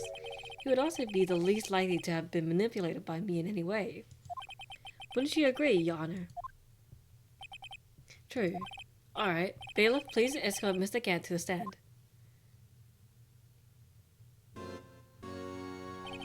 Witness, please state your name and occupation. What is this, some kind of practical joke? I was just on my way to lunch. Your name and occupation, sir. Really? Are you sure you want to do this? Your name and occupation. So, you want to play hardball, hey? Please, Mr. Gant. Fine. My name is Damien Gant. I'm the acting chief of police. Now then, Chief Gant, the court requests to hear your testimony. All right, what's with the grim face? First, let's clear up this SL9 incident. Oh, you mean that time when Lana's sister murdered that prosecutor? This I think has been made pretty clear already. There are still some things unaccounted for. Oh, like what? Like the role you played in all of this. Son, either you're very brave or very foolish. You are aware, of course, that a police chief has all kinds of weapons at his disposal. Is he like threatening to shoot me? Like what? Weapons. Sure, take my testimony for example. I don't have to give it if I don't want to. What? Is that true? I'm afraid so. The chief of police has the right to refuse to testify. Of course, such an action carries with it a certain risk. Don't worry, I'm not here to hinder your trial. Yeah, die. Boom. Just remember, if this turns out to be a big waste of time, don't say I didn't warn you. Very well, the witness might now begin his testimony. The SL9 incident.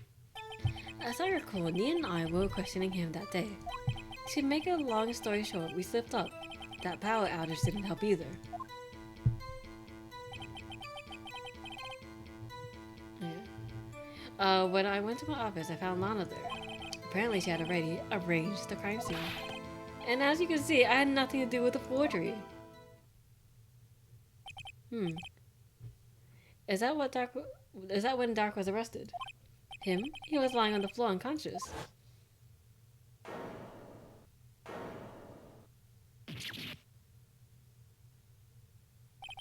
When Emma sent Neil flying, it seems Dark bumped his head. I see. Everything seems pretty clear cut. Okay.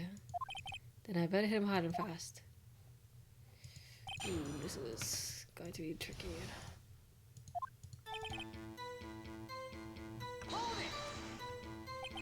As I recall, a ceremony was held at the police department that day. Yes, that's right. I guess you could say I'm a workaholic. After winning his award, Neil was all fired up too. You know, it wasn't the fact that this thing was glowing that we wouldn't know what the murder weapon was. Like, look at that. It's the fact it's glowing. What is it made out of? Uranium? Okay. That's probably what speed Dark and made him run away like that. Was the defendant, Lana Sky, also present in the room? I don't quite remember. At the very least, she wasn't there when Dark ran for it.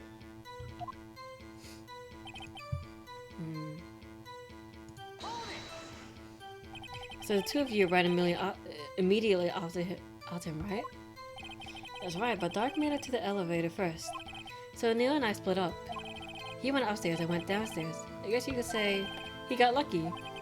What's this about a power outage? Oh, that. The elevator stopped all of a sudden, and I got the shock of my life. Well, probably not as shocked as Neil when that knife went into his heart, though. Why are you joking about that, though? That's not funny.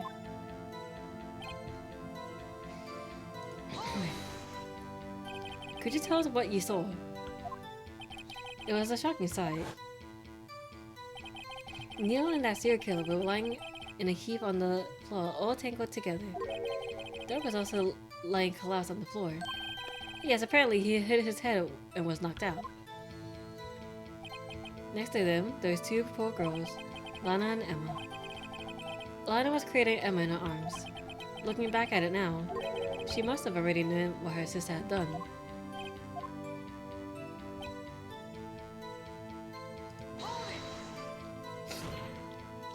How can you know that? Because of the victim's body, it had already been moved. So that means... You found the body near Lana's desk. That's right. I think you said earlier, it was my suit of armor that really stabbed the prosecutor? Yes. Anyway, it had nothing to do with the forgery. So you're saying that the forgery had already taken place by the time you arrived at your office? That's exactly what I'm saying. I can understand how Lana must have felt, but moving a body and hiding evidence are inexcusable no matter what the circumstances. Now I think about it, how strong is Lana? You know, how strong is she? Oh, oops. Wait, how did I do that? Oh shit, how did I do that? Wait, how did I I didn't mean to pin that. Unpin that. Whoopsie. You're temporarily pinned. Oh, right, I yeah, you little bit of fame. Okay. Okay. Is that how that went now? Staring at the window won't do you any good, Mr. Wright. If you're gonna stare at anything, you'd be better off staring at the court record. Okay, speed talker. My claim to fame. Somehow I got into Lincoln to the incident. Okay.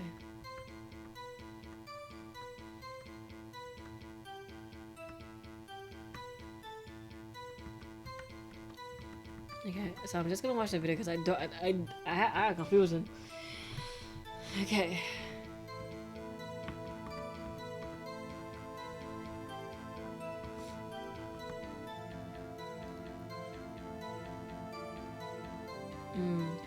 I'm heading to bed now. Oh, okay. Good night, Mirika.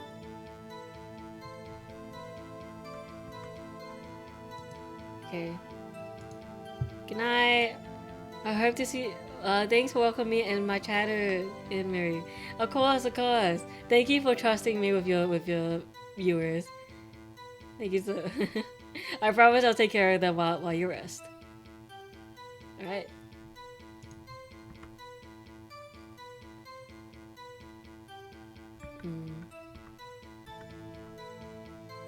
Oh, okay.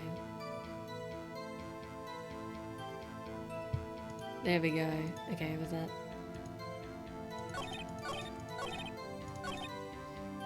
Present. This. There we go. You claim you had nothing to do with the forgery. But I'm afraid that is a claim you cannot back up. Explain yourself. Several pieces of evidence were found in your office. Take this list for example. That's the list Emma Sky drew her picture on. This was discovered in your desk. Not only that, but a piece of this jar that was sitting in your office was found inside your safe. Was found where? You see, Chief Gant, these articles of evidence uncovered in your office both are concrete proof that you played a part in the illegal investigation. Chief Gant, what's the meaning of this? Oh, here's a defense attorney who may even rival Worthy. So you admit to it then, that you were involved in the forgery. Who, me? Or do you mean you? Me? Why would I have anything to do with that? Well, you were the one who snuck into my office when you found this evidence. Prosecutors aren't the only ones capable of forging evidence, you know. Defense attorneys can do so too. Isn't that right, Rido? However, Detective Gumshoe was present during the investigation. Worthy, my boy. Not even detectives are exempt from law. Rest assured, Dick will receive his due punishment. What? If the Detective Gumshoe's salary drops any further, he'll end up paying to work. Yes, well, in light of the detective's presence, please give us your testimony regarding... Okay, abandoned office... Okay. My. Kids these days no longer know how to put two and two together. Evidence of forgery... Let's see, what was it now? A jar fragment and a list. Well, I know, you could have planted them in my office. Anyway, you can't prove when those pieces of evidence were discovered. If they were found after Dark was convicted, then they're worthless. There's no reason I participate in forgery. Redoing the crime scene wouldn't help me in any way. Mr. Wright? Yes, Your Honor.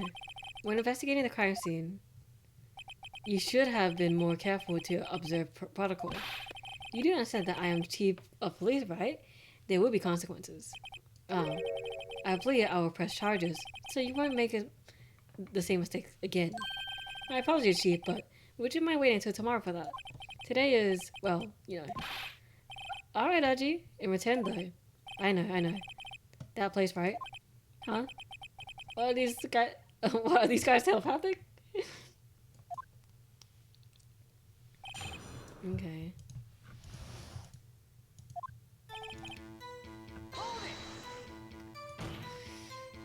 I'd appreciate it if you stop making these ridiculous allegations. Yes, you do have a point. You wouldn't have the guts to do something like that. What? I'll have you know, back in the day, I once broke into a cattle ranch and tipped. Mr. Wright, what are you saying? Anyway, you can't prove you didn't carry the evidence. You didn't carry in the evidence, can you? If you have proof to the contrary, you're gonna need it later. Later. What are you talking about? What else? I'm talking about when Ryder's prints are found. Yes, if they're found inside my safe, they would prove his investigation was legal.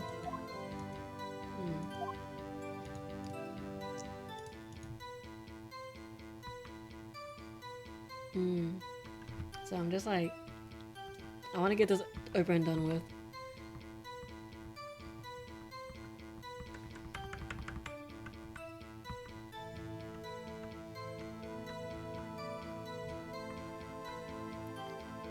Okay, I'm just gonna say hold it to everything.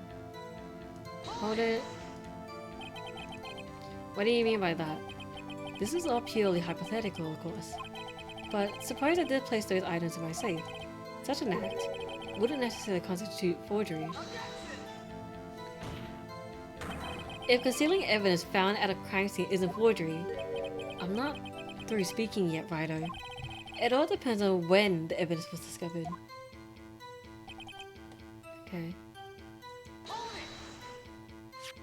Are you saying this jar fragment wasn't discovered in the initial investigation? It would appear not. After all, it wasn't listed in the evidence list. Well, we know it could have suddenly materialized the day after Dark was sentenced. And wouldn't that be convenient? Oh, yeah. Oh, and wouldn't that be convenient? Right. The chief is talking about a possibility, so as long as you can't rule that out. Your remarks, however, clever as they may be, will only succeed in wasting time. Tell me something I don't know. So I'm like playing with like random shit around around my room. I need to get like a fidget toy. Come now, Rido. Think about it.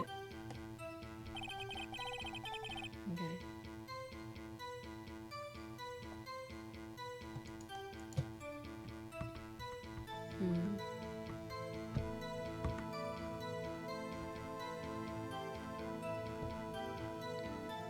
Oh my god.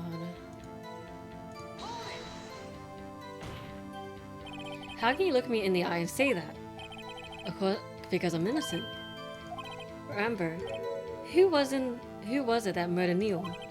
I'm not sure I care for the word murder here, but in the end, the person responsible for Mr. Marshall's unfortunate demise was Emma Skye. Well, now do you see? will help me.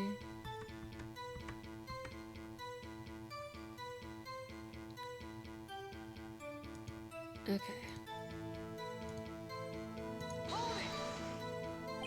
Really, Chief Cat. At the very least, there is one very large benefit you've reaped from all this. Oh, I wasn't aware. What is this benefit?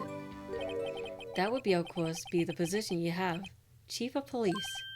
Oh. The resolution of the SL9 incident secured your promotion to Chief.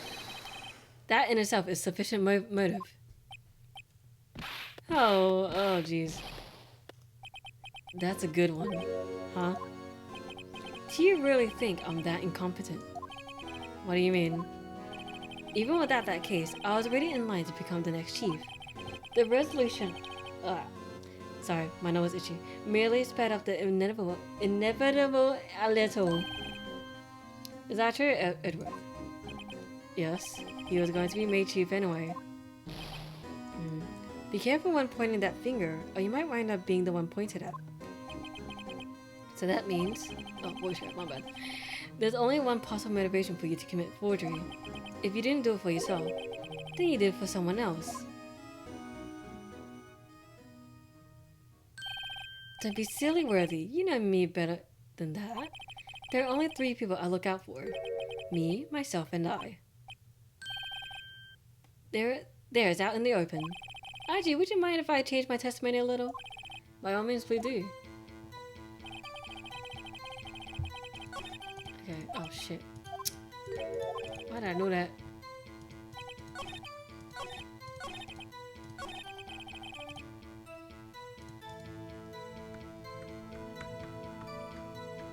Okay, actually, you know, I'm just gonna stay hold it. Nothing in it for you. Sorry, but the only person I care about is yours truly. That girl, Lana's little sister, was it? If you think I felt sorry for her, you better think again. You're right. You don't feel sorry for anyone.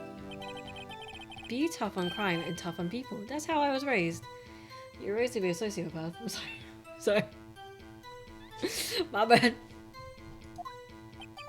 You seem to be lax enough on yourself, though. Oh, jeez. That's a good one, Worthy. Okay, something... Point out accomplice. Sure, you might not helped out any for their sake, but if it would benefit you, you might decide to assist someone. Mr. Wright, it appears you're possibly determined to portray the chief as a nice man who likes to lend people a hand. That's not what I mean. Very well then. Who is this person? I think it's Lana, no? The Chief Prosecutor Lana Sky, the defendant. I believe it's quite obvious in light of the circumstances. Emma Sky fell victim to an unfortunate series of events. Who would want to help her more than her own sister Lana? And for Chief Gant, he would also have a reason to help Lana if she asked him to. That reason causes self-profit. Self-profit? What do you mean? After the SL9 incident was resolved, Lana Sky was appointed chief prosecutor at the prosecutor's office. The person who arranged this job change was you, Chief Gant. But how would he profit from all of this? He would be able to use Chief Prosecutor as his puppet. Essentially, he would acquire unchecked authority over all investigations. Do you mean to tell me that, despite Chief's formidable appearance, he plays with puppets? Are you stupid? Oh wait, you must mean puppet as in force people to do his bidding. Admit it, Chief. You assisted Lana Sky in forging evidence. Your motive is to appoint her as Chief Prosecutor so you could control her. I can't talk. I can't read. Right on, my boy. You have quite the imagination. Let me ask you something. What? Do you have any proof of this? That I control Lana? For example, is Lana testifying that I've done such a thing? Lana. She's keeping quiet to protect Emma. There's no way she's testifying against Gant. I'm afraid without any proof, this all amounts to nothing more than a mere conjecture. Unless that is also what happened in this incident. This incident, which one would that be? Of course I'm talking about the murder of Detective Bruce Goodman. The chief prosecutor had been acting strange throughout this entire trial. Almost as if someone has been controlling her. Worthy, you better watch your tongue. I wouldn't want you to get hurt. Just what do you mean? What he means, Your Honor, is that Chief Gant is involved in the murder of Detective Goodman. Not only that, but the chief is now making Lionel take the rap to cover up his involvement. What? Oh jeez, everyone's screaming too much. Order, order, order! I said, oh Jesus. Mr. Wright, you can't be serious. Huh? This is an affront to the highest ranking officer in our law enforcement agency. To accuse the chief of police of blackmail and murder? That impossible. Your Honor, I was merely reiterating. Give me a second.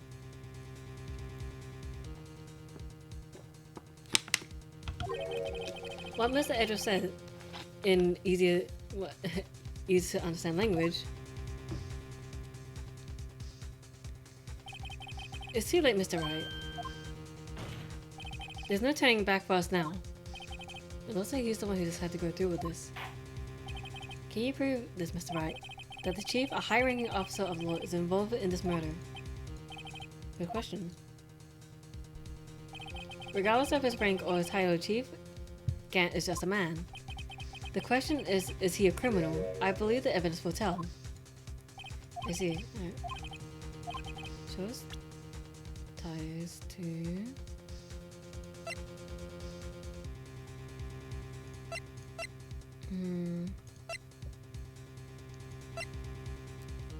Where is it? This. I don't think it's the ID card.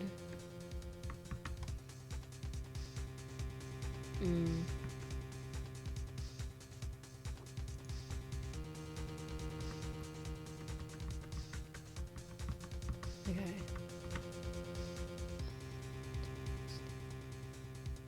Okay. Come on.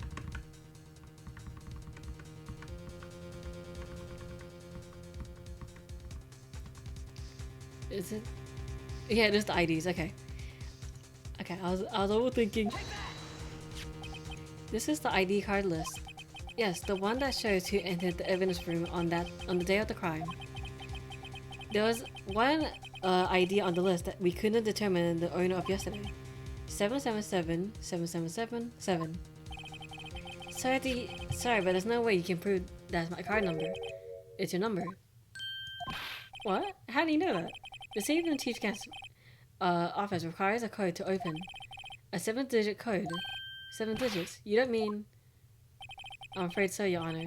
The code was 777-777-7. The same as the remaining ID card number on that list. Chief Gant, you entered the evidence room on the day of the crime. Order, order. Mr. Chief Gant, what do you have to say? Nothing. The defense search of my office was in violation of regulation, and I would demand Mr. Wright to be punished to the maximum extent of the law. But right now, this court demands an explanation from you about the use of this ID card. Chief Gant, so you admit it. You entered the evidence room on the day of the crime?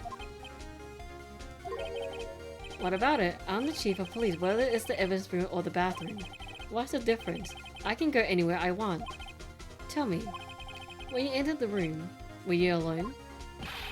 I always go to the bathroom alone, as I do with the evidence room. Detective Goodman wouldn't happen to be there with you that day, would he? Of course not. Why would he be? I hadn't seen him in days. You hadn't seen him in days. Chief Gant, I'm afraid you just undone yourself. On that day, You had to have met with Detective Goodman. What do you mean? This trial purpose is to determine Lana Sky's guilt. No, it isn't, Your Honor. This trial purpose is to determine the truth. If Chief Gant met the victim on the day of the crime, then we would need to determine one thing. What transpired during that meeting? In that case, Mr. Wright, I'm going to have to ask you for evidence. Shows proof that I can meet the day of the crime. Let's see. 4 p.m.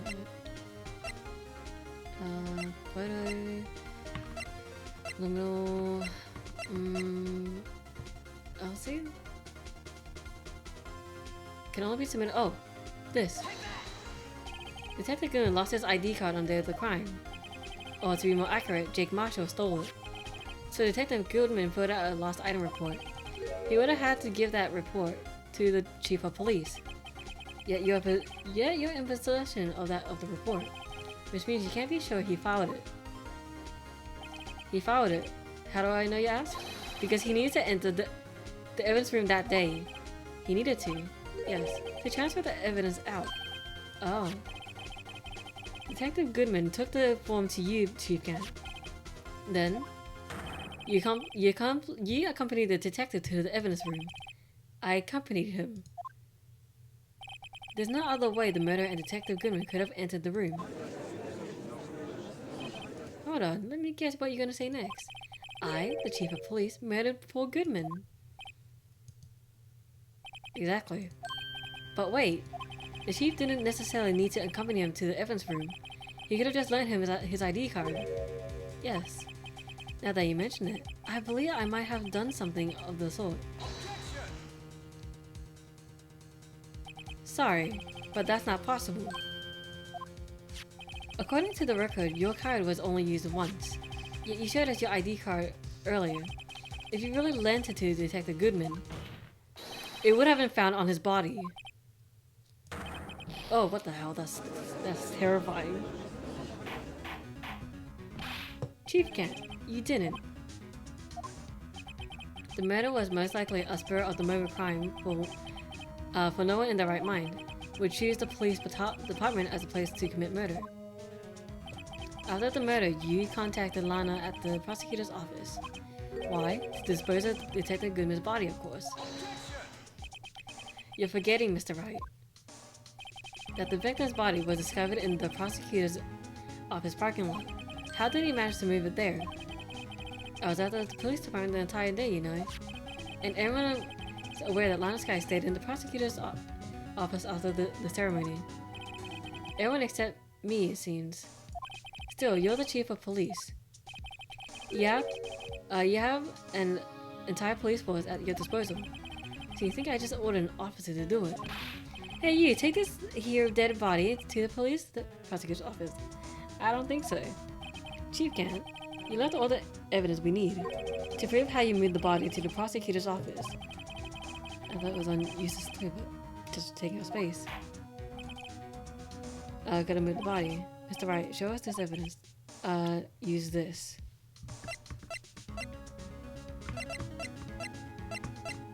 I mean, it would have been the car, no?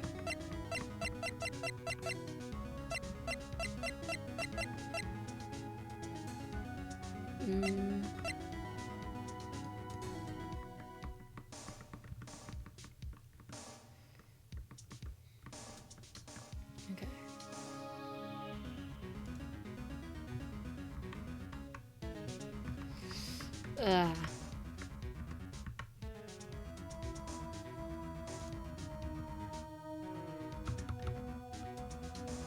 Oh, the screwdriver.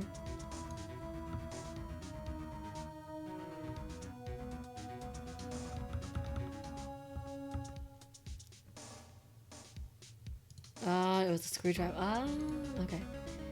Yeah, I kind of forgot about the screwdriver. Boop. This is how he made Detective Goodman's body. What's that? A screwdriver? What does that have to do with this case? Mr. Edgeworth, think back to the day of the crime. What is this screwdriver doing here? It's here because... Why is everyone screaming? I was asked to go. By Chief Gant, no less. He told me he wanted me to keep you here in the prosecutor's office. In any case, on the day of the stabbings, I thought I brought this back here. After the ceremony ended that day, I didn't plan to return to the prosecutor's office. But you did. Because Chief Gant asked you to. You mean I... The body was found in the trunk of Mr. Edwards' car. I think it's obvious what happened. The body was moved by that car. Detective Guzman's body was carried in the trunk of Mr. Edwards' car. Yes. Unless, of course, you have another explanation, Chief? Why else would you have asked Mr. Edwards to transport evidence from a closed case? There's only one plausible explanation.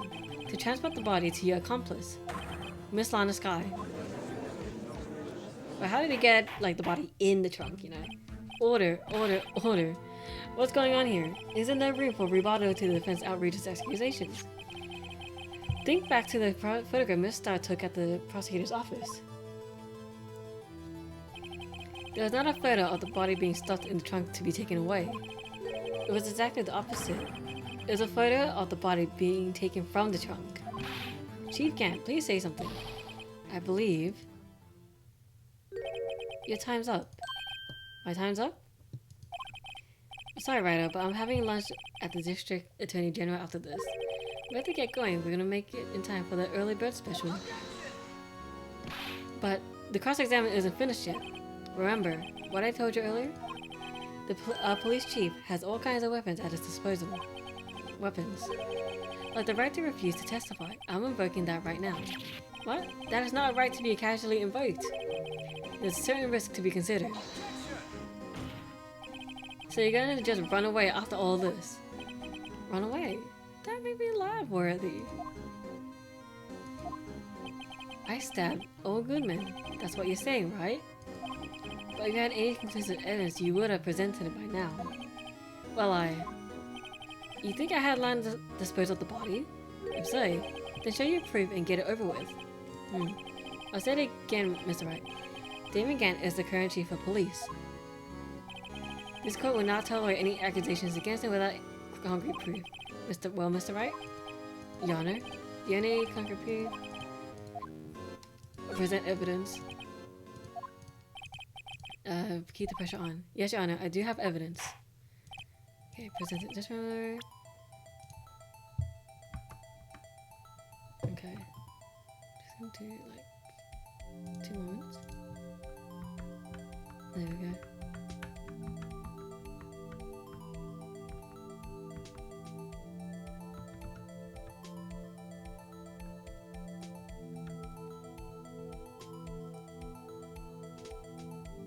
I have no proof. Oh, I chose the wrong thing.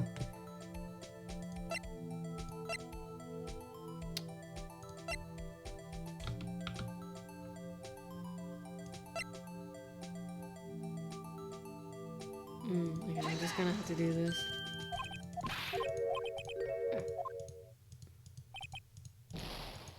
So we'll be able to play it.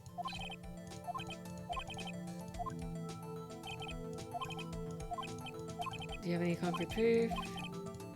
No, I don't have proof yet. There's no use showing evidence. I'm not even sure of myself.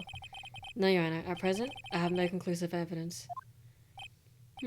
See, Yaji? In that case, this court is forced to penalize you for your allegations against the chief. What? Here's a tip. Never gamble what you can't afford to lose, Righto. It seems that Lady Luck was on my side again today. Okay, Aji, I'll leave the rest to you.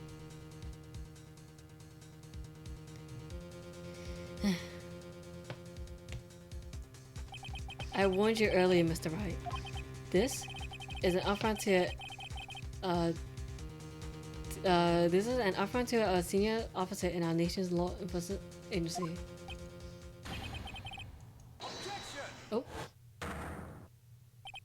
Lady Luck, Maybe we should have a word with her. Mr. Edgeworth, what do you mean? There's one lady who knows the real truth behind this trial. We haven't had yet the honor of hearing her testimony. A lady who knows the truth, another witness.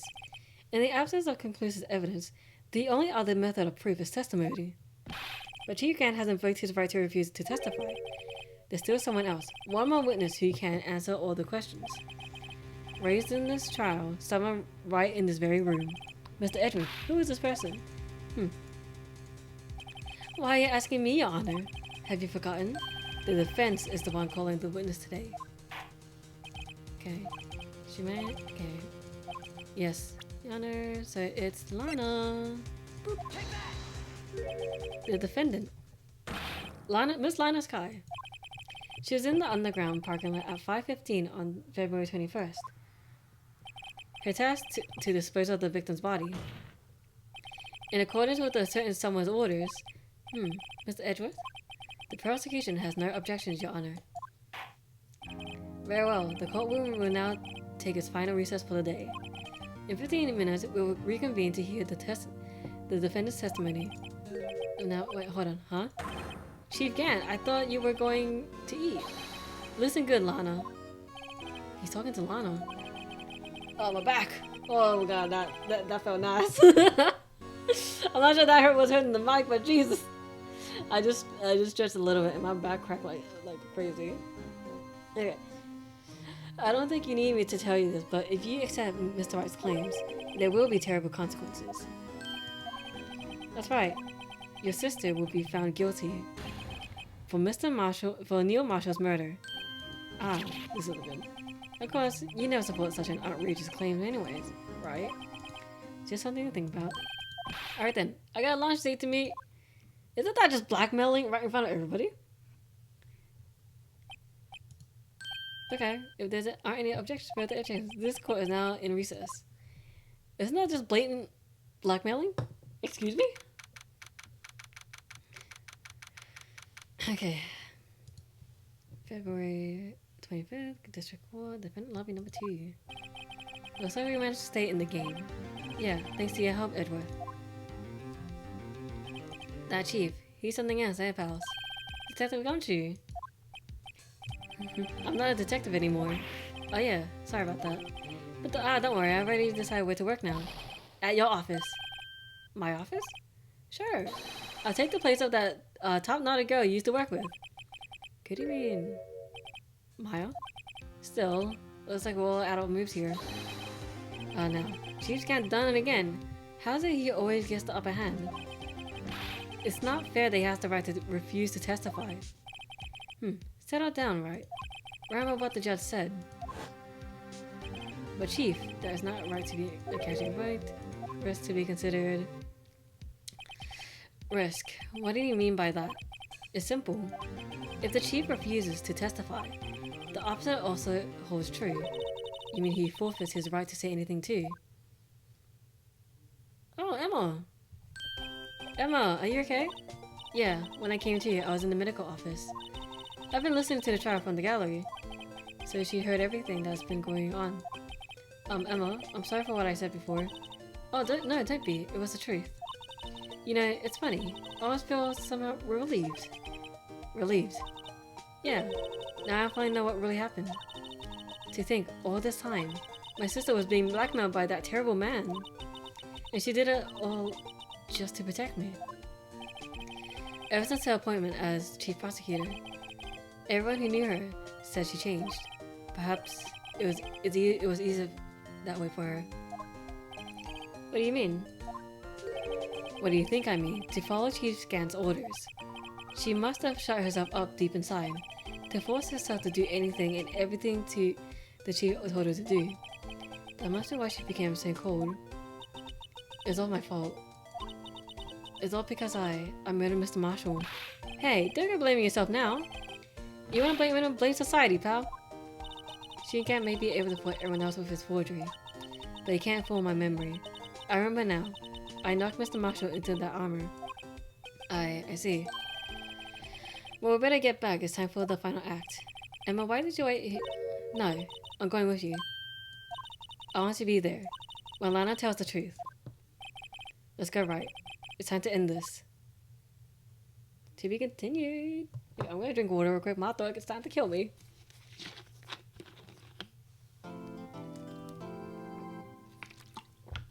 Save my progress like usual.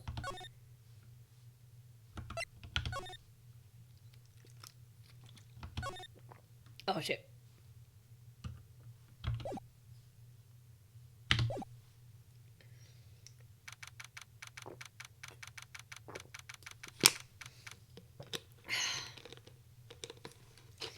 Okay, February 25th to 21 p.m. District Court number 9.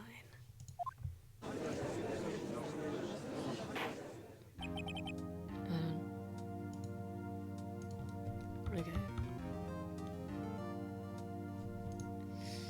I'm determined to just finish this. I don't care if it's gonna take me 3 hours.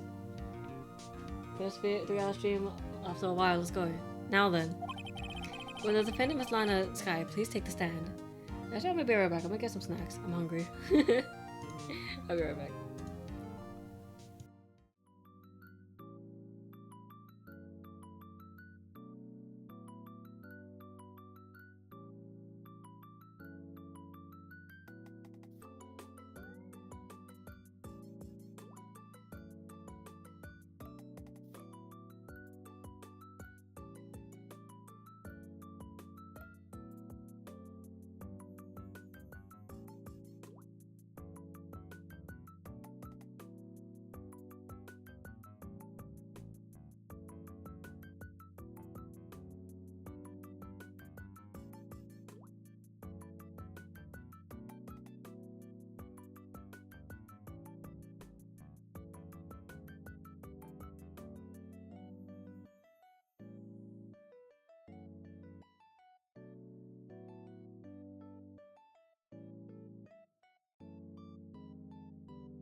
Okay, I'm back. I got some snack.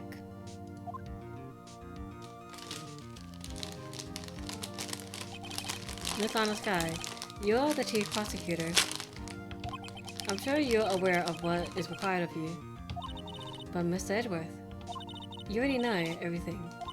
You know all that I've done these past years. Please provide the court with your testimony, Miss Sky. And remember, you're under oath. We want to hear the truth. Of course, the truth. Lana, no matter what happens, I'll always be your sister.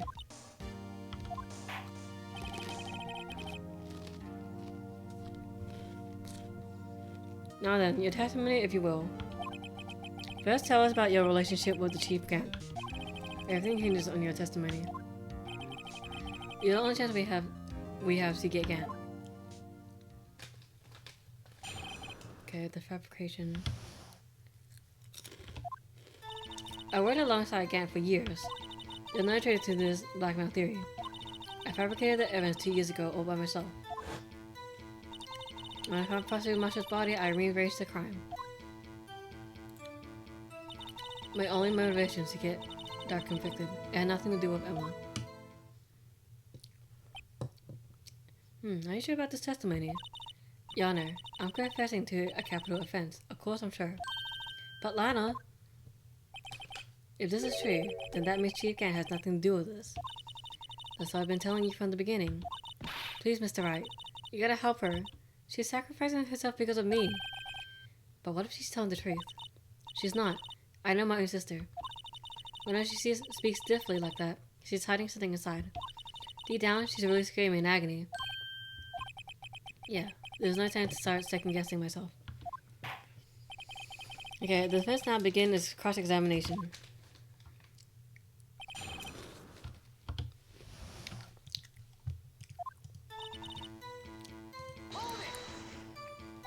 How many years exactly?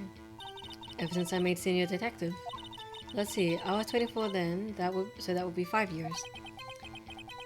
Detective Gan and Detective Sky were legendary partners. I personally saw them testify in numerous cases. She must have been good, coming from the same school as me. Where's my pen? I dropped my pen. Oh shit. Where did my pen go? Oh, there it is. Damon Gant was a respectable detective, that's why.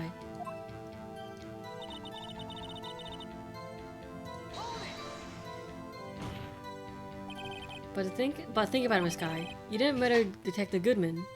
Ow, my nose. Why is everything fucking up today? You told me as much yesterday in jail.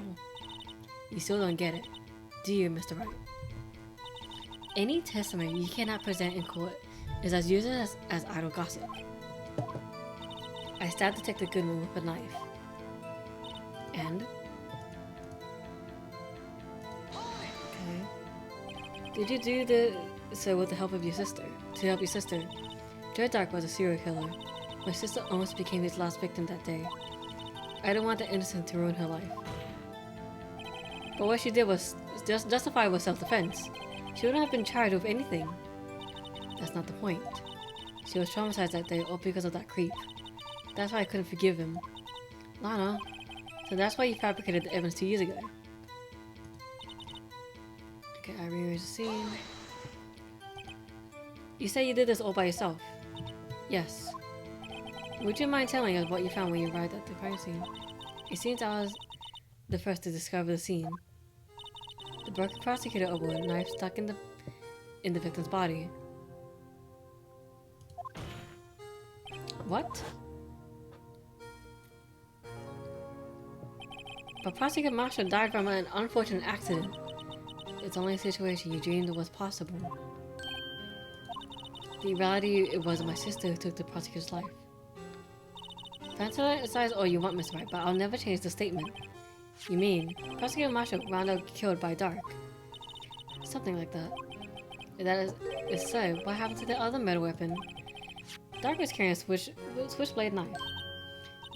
Oh, that was lying on the floor a little distance away. It was probably knocked away in this struggle. That's not how it went down. She's trying to cover up her lies with more lies. Or just to protect me. So when you found a scene like this, what did you do? After all, this is what everything boils down to.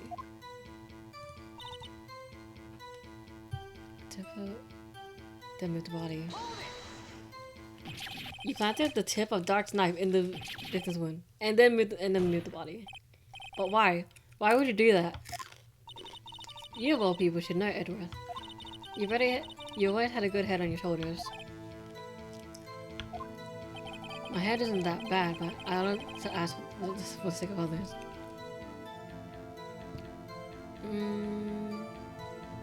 Why did you plant the knife? Why did you do that? Come now, Mr. Wright. Even you should be able to figure it out. Okay. Fabricated knife.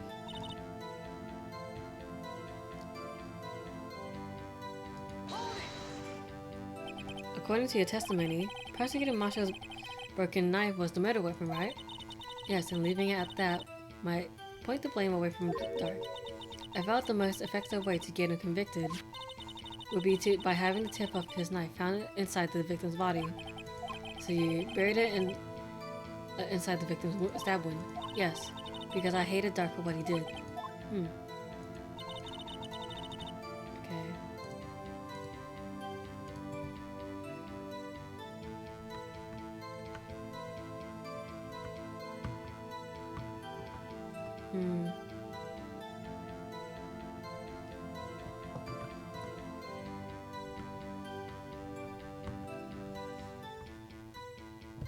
Okay.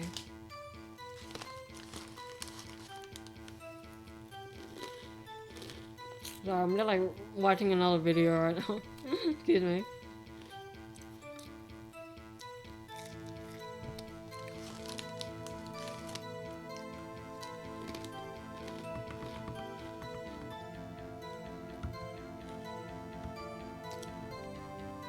Oh, okay. Wrong question.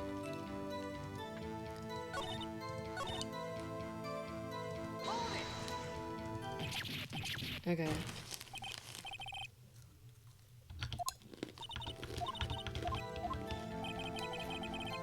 I'm gonna skip all this so until we get to here. When you showed up on this crime scene, where exactly was the victim's body?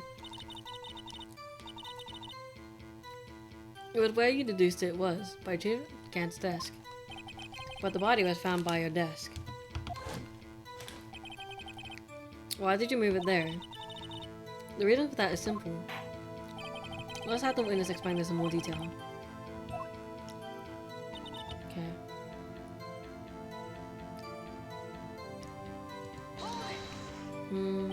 The piece of the jar, you mean... Yes, that wretched jar you showed us earlier. In order to show that Dark committed the crime, I felt it would be most expedient to move the body. So, when we first found the body, the jar was already... Of course, it had been shattered to pieces. We looked at the crime scene, the scene would have been clear right away what happened. Neil Marshall was dead, and Dark was lying unconscious. In other words, the jar must have been broken during the struggle. I see. What's the matter, Emma? Apparently the jar shattered at the same time the crime was committed, but I have a feeling there's more to it than that. Contradiction. Anyway, I committed this fabrication completely alone.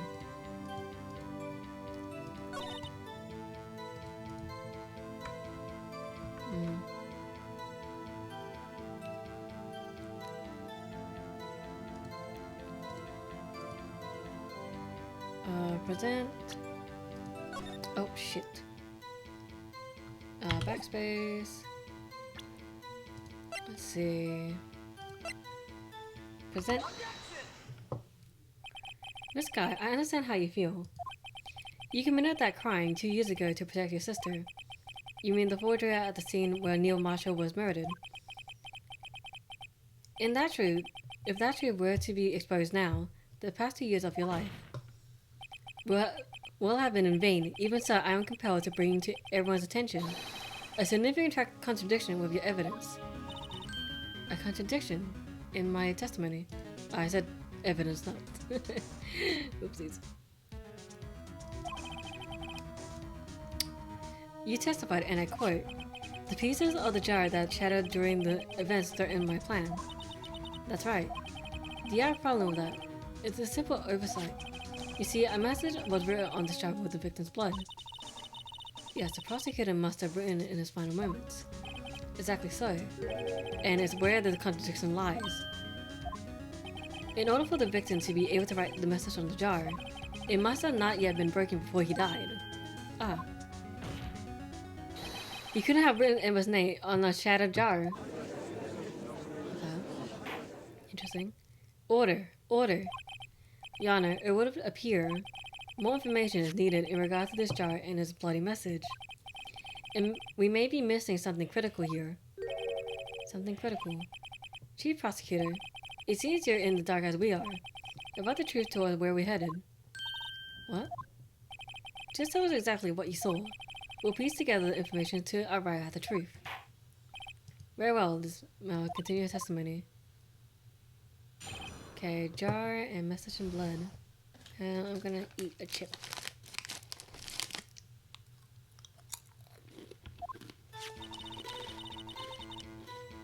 Excuse me.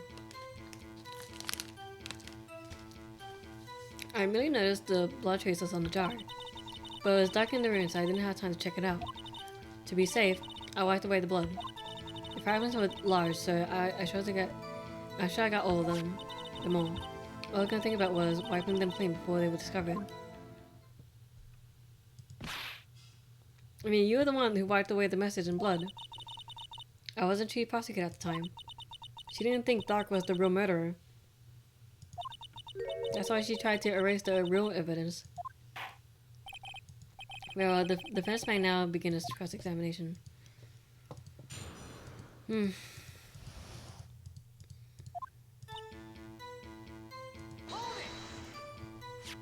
So the jar was already broken. It was a miracle that thing hadn't broken earlier. It certainly looks as feeble as the defense's case. What the fuck? Not as feeble as the judge's judgment. You're an ace detective who never missed a detail. Do you really expect us to believe you didn't investigate what was written on the jar pieces? Normally, I would have.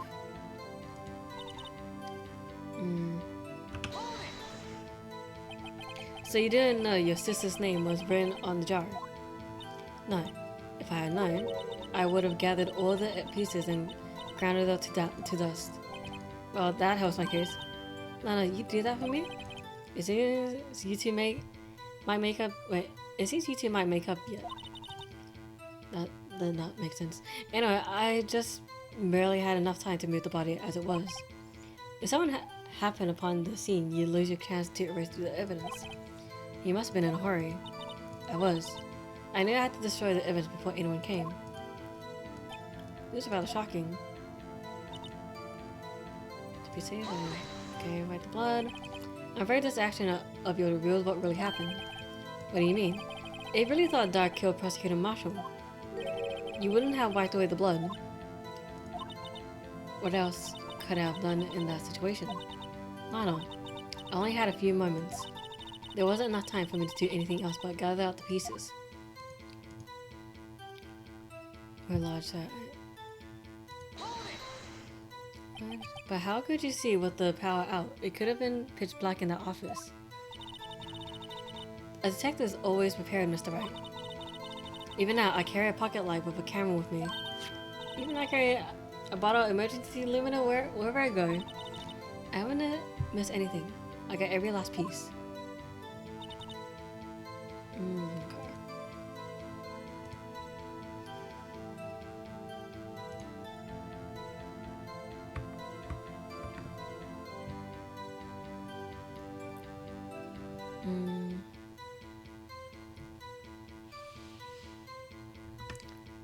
Okay, there we go.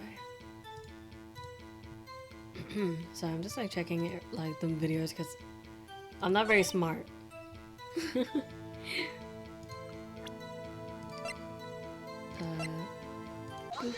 There we go. Miss Guy, I believe this jar conceals a truth even you were unaware of. What? We found the final piece of this jar in Chief Gan's safe. In the chief's safe, but how? I knew it. She really didn't know. There's something even more disturbing about that final piece. There was still blood on it, but the witness just testified that she gathered every last piece and wiped the blood off of them. Yes, which leaves us with only one explanation. On the night the prosecutor Marshall was murdered, you were not the first one to show up at the scene. Chief Gan got there before you. But couldn't the defendant simply miss a piece? I'm afraid that's unlikely. The pieces are too big for anyone to miss, let alone an ace detective. That may well be, but everyone makes mistakes. Even I once wasted an entire day looking for my dentures. They were in my mouth all along. Huh? Can you believe that? Have you forgotten, Your Honor? And when this witness arrived at the scene, the jar was already broken. Oh, that. There's no way a name could have been written on the shattered jar. Another person discovered the scene prior to the witness. I hope you're not implying this person was Chief Gan. At the time, he was looking for Dark downstairs. Besides, even if he was there first, why would he break the jar? The question is, if he did arrive first, why did he hide that fact for 2 years? Well, Your Honor, can you answer us that? Oh wow, he was having an aneurysm.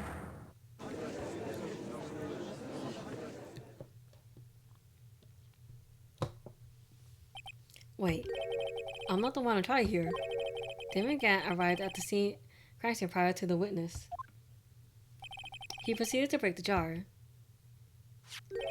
He purposely hid one of the broken pieces.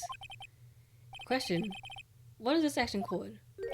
Fabrication of evidence. But why would Chief Gan do that? In light of what happened afterwards, isn't it clear? What happened afterwards? Discovering the scene, Lana Sky believed his sister Emma killed the victim. Determined to help his sister, she sought Gan's aid. Lending her his aid, Gan helped to create evidence that incriminated Dark, sparing Emma. And therein lies the reason. The reason why Miss Sky became the chief's puppet.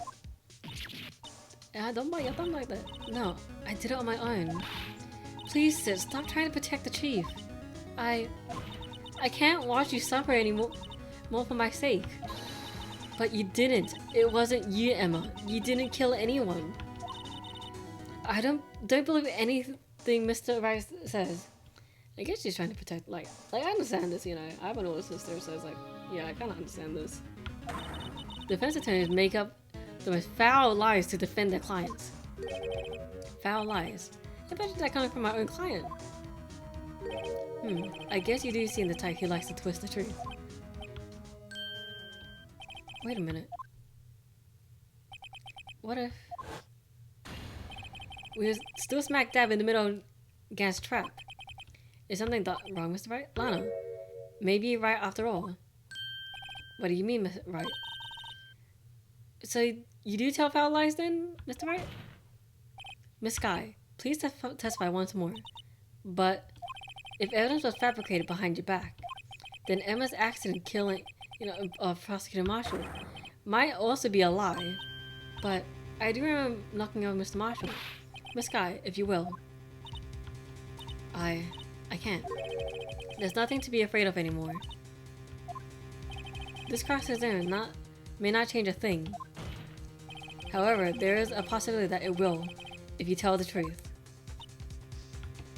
Very well. I'll testify about what I really saw. Okay. Alright, the witness may testify once more for the final time.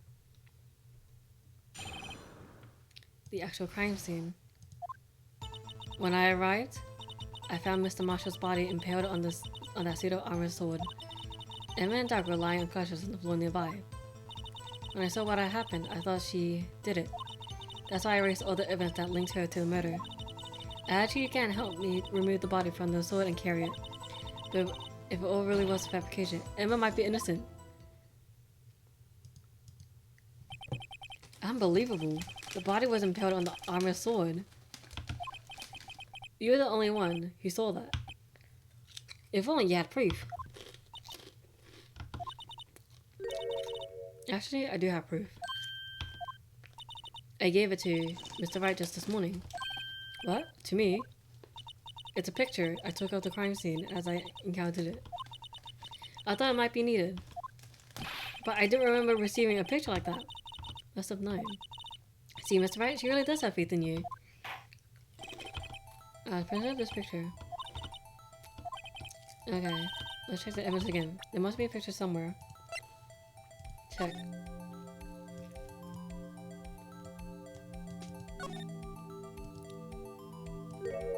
Oh, that's fucked. Hey, there's a picture here. Oh, that's so fucked. What the hell? Oh my. This is the actual crime scene. No other detectives saw the crime scene like this. Because I contacted the criminal affairs only after I had rearranged everything. Mr. Wright, the picture cut out, the piece cut out from his vest. Could that be the cloth we found inside Chief Gant's safe? What's it? Oh my goodness. This is a handprint, isn't it? A cloth. It had fingerprints on it. Whoever fingerprints are those must be the real murderer. What? But those fingerprints. They're yours, Emma. Why are your lips turning all purple, Mr. Wright? Anyways, let's go on with the cross-examination. So as long as you tell the truth, we should be able to flush out the real murderer. Very well, the defense may now begin cross-examination.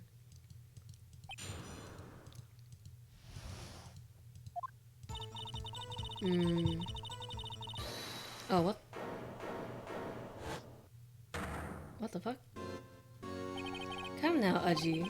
This is the poorest excuse for a trial I've ever seen. Chief Gant. What? Now you want to make me out as the bad guy too? Instead, I'd like to put in a word or two in my defense. I'm afraid it's too late for that. What? You already declined to testify. That means you forfeited your right to make statements of any sort.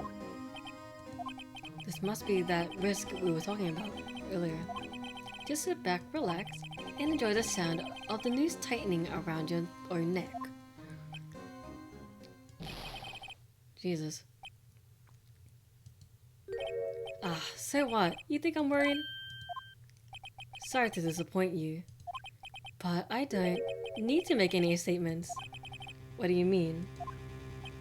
The evidence will do all the talking for me. Even if I can't testify, I can still present evidence. Yeah, that's true. Wait, you mean you still have some conclusive evidence?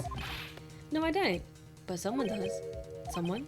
So, what's your excuse, Righto? Why have you been keeping quiet about it? You do have to do something to show us, right? Someone that proves he knocked over Neil Marshall, causing his death. Conclusive evidence that leaves no room for doubt. Is this true, Mr. Wright? If I show that piece of evidence now, Emma's sure to be made out as the murderer. Mr. Wright, if you had any try to conceal anything, you will be the one appearing before the Board of Inquiries. What do I do now? I think I can't afford to make the wrong decision. Present the one who really killed Marshall. I don't know.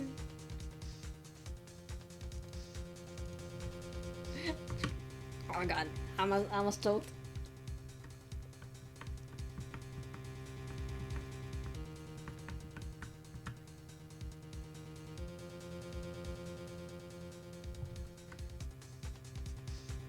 Okay, cannot show evidence. Oh, oops. Your Honor, I don't have any evidence I can present at this point in time. What? You lie. Chief Gant, you opened my safe. I know you took what was inside. The conclusive evidence. I don't know what you're talking about. Mr. Wright, why didn't you show them? We found it together. Oh, I see. It's because you know the truth, don't you? You know whose fingerprints are on it. That's why you won't present it. What are you talking about, Chief Gant? Can you figure it out? Take a good look at this picture. See the victim's vest. Notice anything odd about the chest area? It looks like a part of it's been cut out for some reason. You mean you had this in your safe? What? That means you, the chief of the police, have been concealing evidence. It's going to be the biggest scandal in the history of the police department.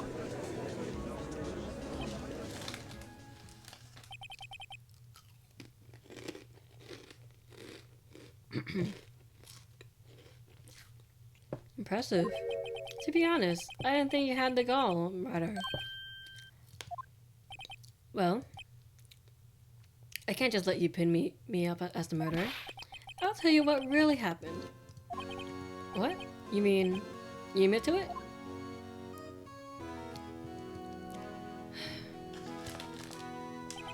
I was the first person to arrive at the crime scene that day. It then occurred to me that I could use the situation to control Lana. So you really were manipulating her. I knew Lana. If I made it look like the blame lay with her sister, that's when she saw my scene. She would ask me for my aid. So you assisted Miss Sky. I told her to arrange all the evidence. I had her plant the knife tip in the victim's body and move the body across the room. And I ended up using that evidence to get Joe Doctor convicted. When I tampered with the crime scene, I had two pieces of evidence. This was before Lana arrived at the scene, mind you. Two pieces of evidence. Even those items in your safe. But why? For insurance, of course. Insurance. I was sure my plan would work, but it's always best to be prepared for the worst. I wasn't about to let anyone blame me for a murder that a girl committed. You mean you were calculating that far ahead while forging the evidence? What do you take me for? A fool? I didn't make police chief by dumb luck. I see this job, Ragman? I hear the most legible part of Emma's name. I didn't expect Lana to go and wipe the blood off of all the pieces. But if you fabricated all the evidence, what's to say you didn't fabricate the message on the star too? Some people just don't know when to quit, do they? That's why I kept one more item for insurance. You mean that piece of cloth? Come, Righto. Cover it up already. I know you have it. What are you waiting for, Mr. Wright? So you admit to it then, Chief Kent. That you're hiding the cloth you cut off the victim from the victim's vest in your safe. Yes, I admit it. I didn't want to have to do that being chief and all. But it's a lot better than being portrayed as the murderer. Well, Miss Wright, what do you have to say for yourself? Just a moment ago, you said you didn't have any evidence you could present. Foolish move, Ryder. You should have tried it then before it was too late. It's been a long battle. But the moment truth has finally arrived. Is it? Okay. I'm not gonna risk it.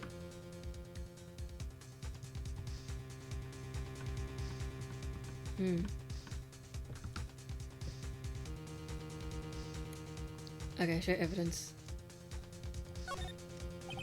Yana, I do have evidence to present now. Alright, let's see this conclusive evidence. Who actually murdered... Is it? Yeah, okay. Alright, we just do that.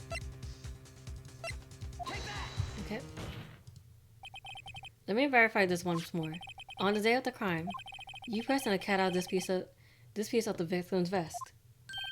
Oh yes, at last, you finally brought it out into the open. There's a handprint on this piece of cloth. Your Honor, the prosecution requests that immediately sent to the lab for analysis. The handprint on the leather. There must have been a strong impact for it to be left so clearly. You mean, it cannot have been forged. It must be authentic, conclusive evidence.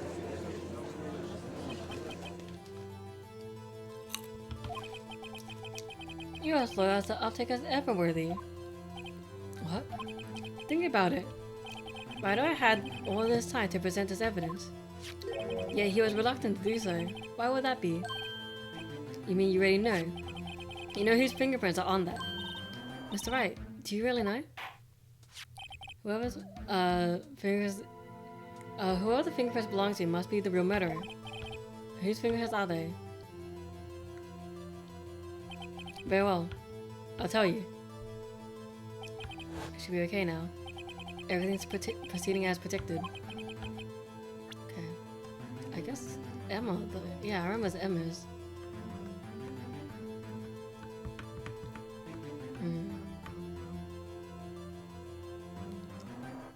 Yeah, just set up Emma.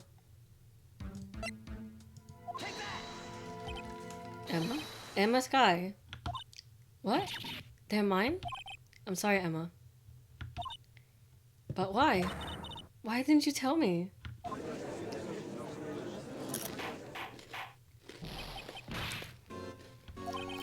You're really something, Ryder.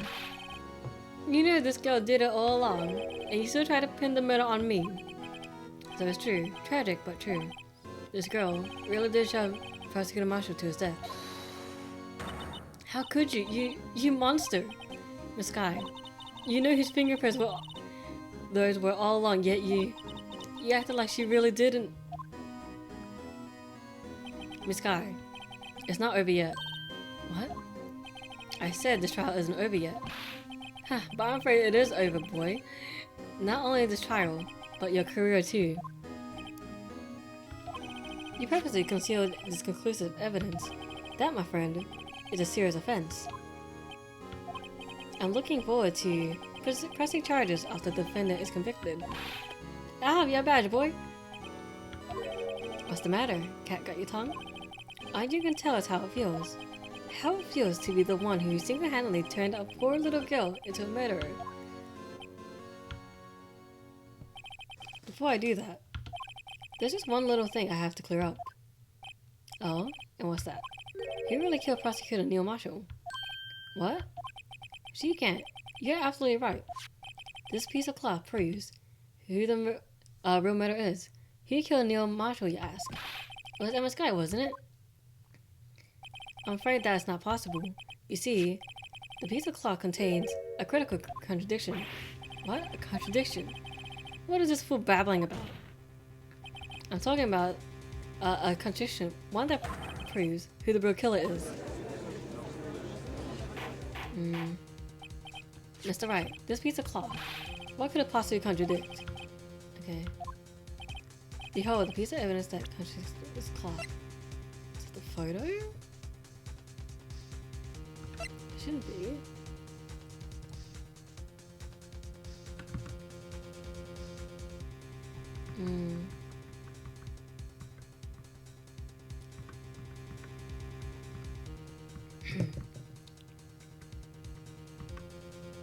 What is it? Oh, it is the photo, okay. So I keep spoiling myself, but I'm just like, I'm stupid, man. What exactly is this supposed to be? This is the picture Miss Sky took. Take a good look at it. See where the piece of his vest was cut out? Yes. His shirt is showing underneath. It's hard to make out what the blood on his vest is. Exactly my point. His chest is soaked with blood. That's only natural. His lungs, no doubt, were punctured. Blood poured out of his mouth. Oh, but that piece of cloth. It's clean. Wait. There's no blood on it. Since Emma Sky's fingerprints are on this cloth, there's no doubt that she shoved the prosecutor aside. However, Mr. Marshall was not impaled on the sword at the time. Now, this is nonsense. Now then, Chief Kent, let me ask you something. Prosecutor Marshall was not impaled when he was shoved aside. He most likely hit his head on the ground and was knocked out. If so, then tell me, who could it have been? Who could have arrived at the scene before Miss Sky? Picked up the unconscious prosecutor and impaled him on the armored sword. Then, to make it look like Emma was responsible for the prosecutor's death, you said said person proceeded to write her name on the jar with the victim's blood.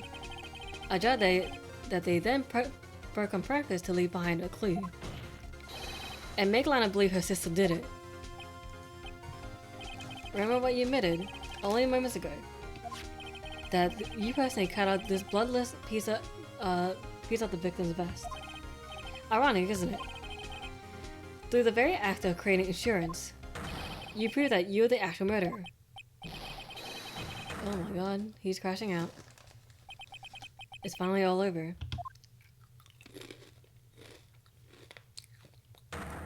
Oh, come on. Okay. That was place better. You almost had me. Sorry, but you'll have to do better than that. I refute your allegations. What do you mean you refute his allegations? You see, that piece of cloth is illegal evidence. Order. Order. What nonsense is this? Illegal evidence cannot be used to convict a suspect. Remember Uji? Earlier, old Rider here concealed that piece of cloth. Okay. It's like cutscene, no, not cutscene, no, flashback. Well, that's true. The defense did refuse to present evidence. At that moment, that piece of evidence ceased to be legal evidence. But that's not fair. She actually think you could best be in court. It looks like the last laugh's on you, son.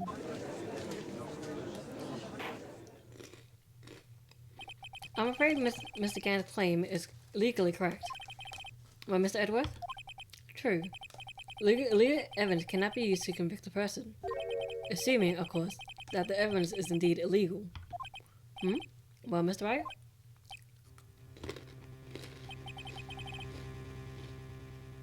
It seems at last. The time for me to reveal my plan has finally arrived. Mr. Wright, do you admit to it? That you personally and illegally concealed this piece of cloth? I say no, but...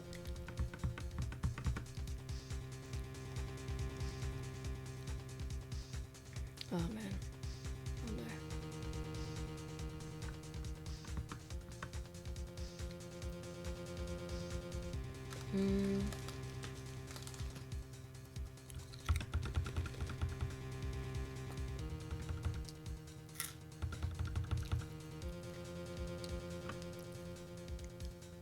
Oh Jesus.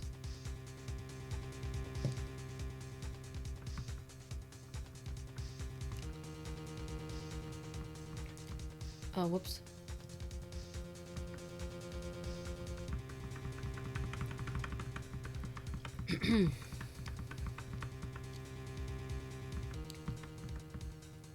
Oh shit, my iPad's on low power. Oh shit. Ah!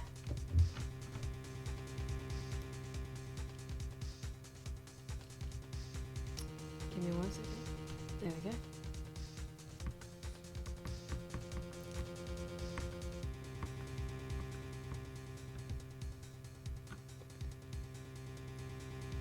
I did not. Okay. I admit, I refused to present it at one point.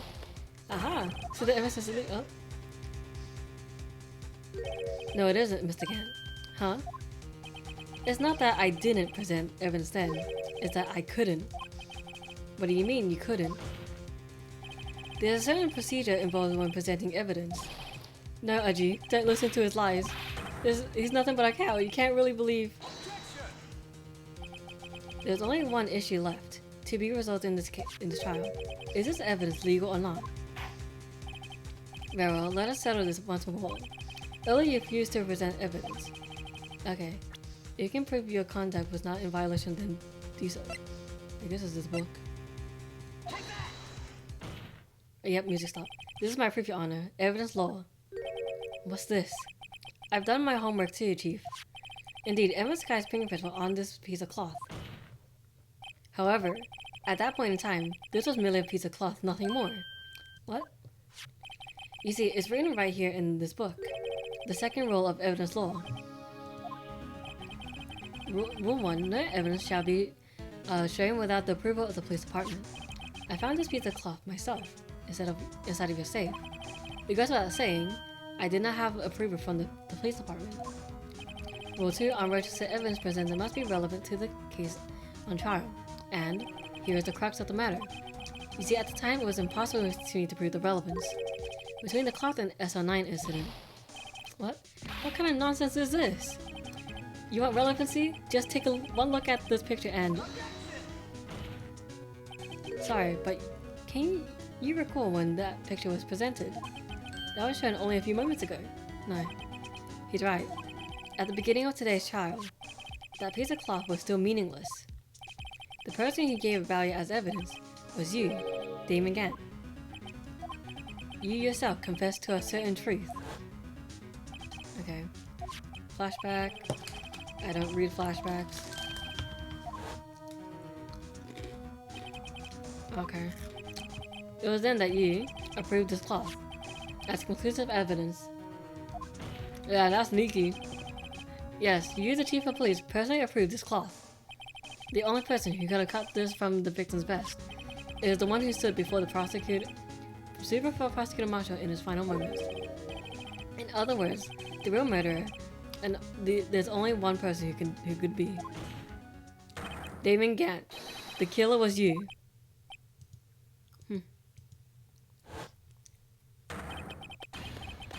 Oh jeez. What the fuck? Oh, okay. You can start a fire with that. I knew I should have gotten rid of him. That good-for-nothing scum. For 2 years, he's been snooping around the department, trying to get something on me. Crimes being committed every day, yet he insisted on hounding me. Yet your crime wasn't exactly petty. He wanted to reinvestigate the case. He recruited Angel Star, then convinced Bruce Goodman. Detective Goodman? Yeah, that's right. If the evidence is transferred, I'll lose my only chance to find out the truth. Please, you gotta help me. Good. Goodman turned him down, as he ought to. Still, Jake Marshall didn't know when to quit. He stole Goodman's ID card and tried to take the evidence. Goodman came to me that day. He wanted to file a lost item report. I went to him to the evidence room. Then all of a sudden, he decided to peek out. What are you talking about, Goodman? Can you please reopen the investigation, Chief? We can't transfer the evidence out. There are too many questions left unanswered.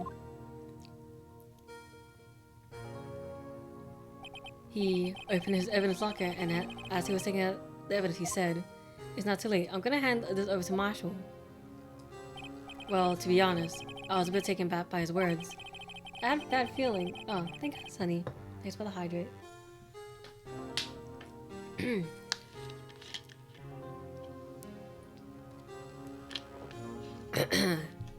I had a bad feeling when he came to see me, but I never thought he'd bring out SL9. That's when I saw it, that accursed knife.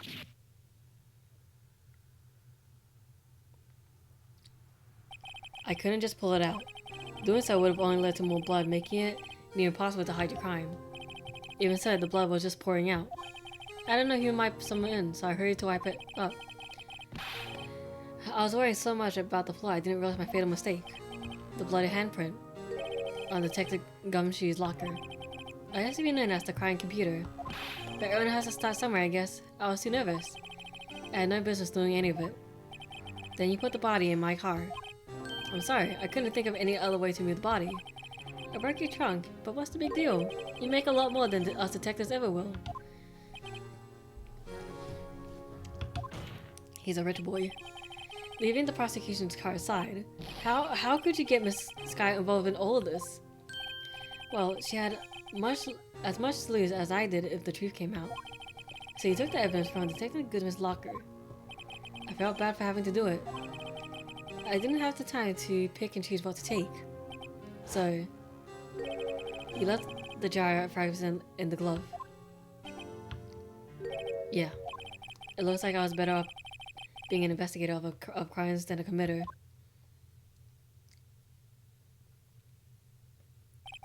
They all did their best to get in my way. I gotta hand it to them. They did their jobs well, much to my dismay. Fake evidence doesn't hold up very well upon a close examination. You must have known that.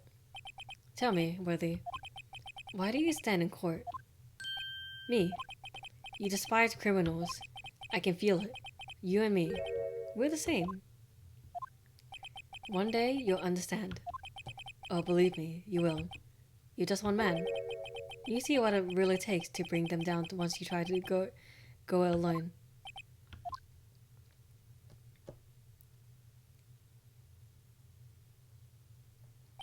Well, looks like it's time to say goodbye. Oh, Aji. What? Looks like we'll have to cancel that lunch date. Are they a thing? Sorry, old friend. I'm sorry too, Damon Gant. I knew you as you used to be long ago. You were once a fine investigator and an example to others on the force. I'm sorry to learn that you are no longer that person. Those days are gone now, Aji. Thanks for all the memories, though. What? Were they like an item or something? Were they boyfriends? why does this sound so weird? Not weird, but I was like, this kind of sus. Don't worry, you'll be fine. Now you have Wright here. And Worthy. With these two around, you can't go wrong. In fact, I can hear them already. The melodious sounds of new beginning. Okay. There are two things I want you to understand. Yes. First, your sister never hurt anyone. Second, Damon Gant betrayed you from the beginning. You see, Miss Guy, you no longer have any reason to keep silent. You're right. When this trial is over, I'll tell everything. All that I've done the past 2 years. From the time I had Gant help me forge evidence up until today.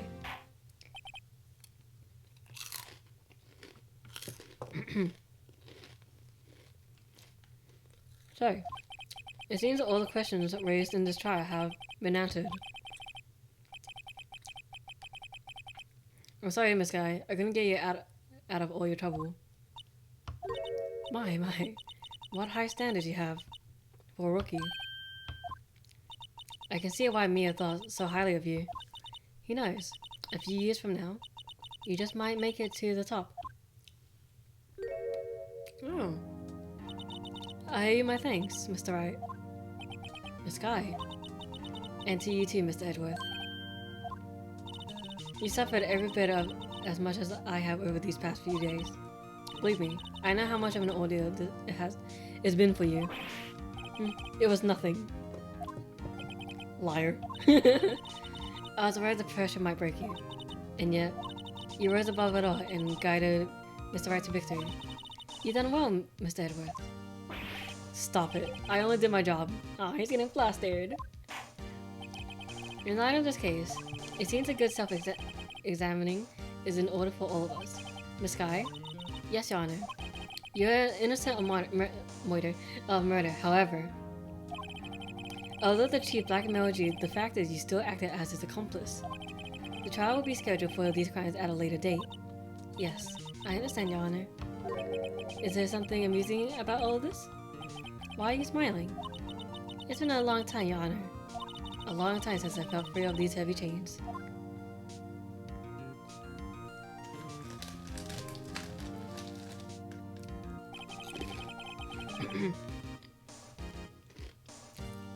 Very well, the trial has gone on far too long already. Tell me about it. Rather than the charge of murder, this court finds the defendant, Miss Lana Sky, not guilty. Yippee!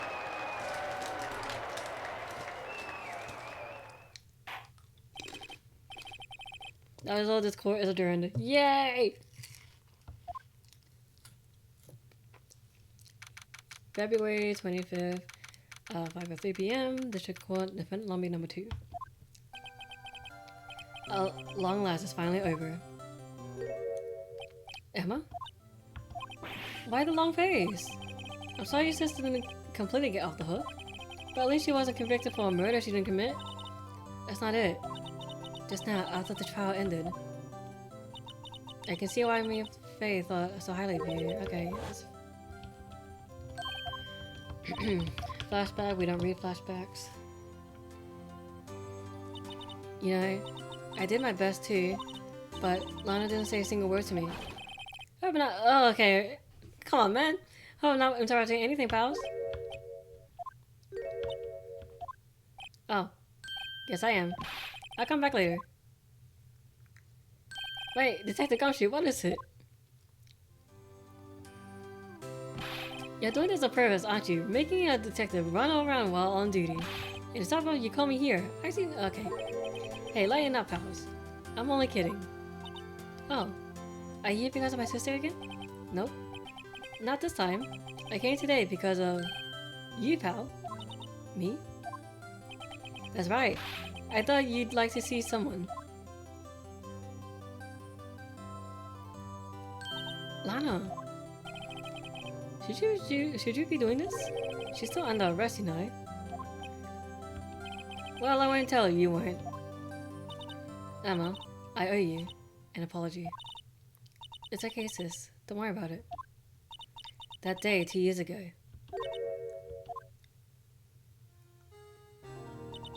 Was the first time in my life I ever panicked. It was all I could do to keep myself from screaming. All I could think about was keeping you from getting wrapped up in that mess. Sis, I asked Ken to help me cover up the truth. I thought I was doing it for your sake. But now, I realize I was wrong. I changed after that day. I had to. It's the only way I can make up through the past 2 years. I knew how much I was hurting you by distancing myself, but I couldn't bring myself to tell you what I did. I was scared. Scared that you'd look at me with those eyes of yours. I was scared of how you'd react if you knew. But sis, you're only doing it for me. No. Huh? I turned my back on you that day. In hiding, I believed to be the truth. I was deceiving you. Sis, I'm such a fool. It took me all this time to realize it. Emma, I'm so sorry. But sis, you don't have to apologize. I'm happy now. You're happy. Of course. You know, sis. I always knew that one day you'd come back. And now you have. Oh, Emma. Emma. Aww. How adorable. No one can change the past. The only thing we can do is try to make up for our mistakes. Why must we make up for our mistakes, you ask? Because in doing so, we can find a way back to our rightful path. And it's from there that we can move on towards a brighter future. At least that's what I felt watching the two sisters make up. Mr. Wright, Mr. Gumshoe, me. Thank you both for all that you've done. I'm sure we'll meet again someday. Isn't that right, Edgeworth? Edgeworth, stop hiding and come over here. Why is there a me like that? Where was he hiding? I just came to say congratulations. Thank you. Thank you, Mr. Edgeworth. Right, well, I'll be going now. You're so awkward, Mr. Edgeworth. I hope you don't blame yourself for what happened. We were the ones who acted corruptly, not you. It's too late for me. No matter what anyone may say, I really say that I can't correct my mistakes. Mr. Edgeworth. Not only that, but I don't even trust myself anymore. Chief Gant was right. Okay.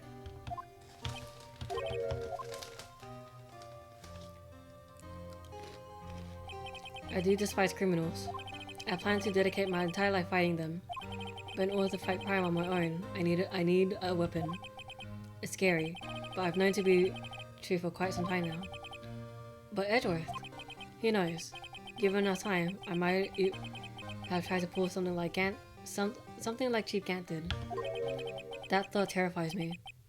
That's why I can't continue on as a prosecutor. Edgeworth, don't you understand? Damon Gant and your mentor, Manfred von Kalmer, were both the best of the best when it came to fighting crime. But they both made the same mistake.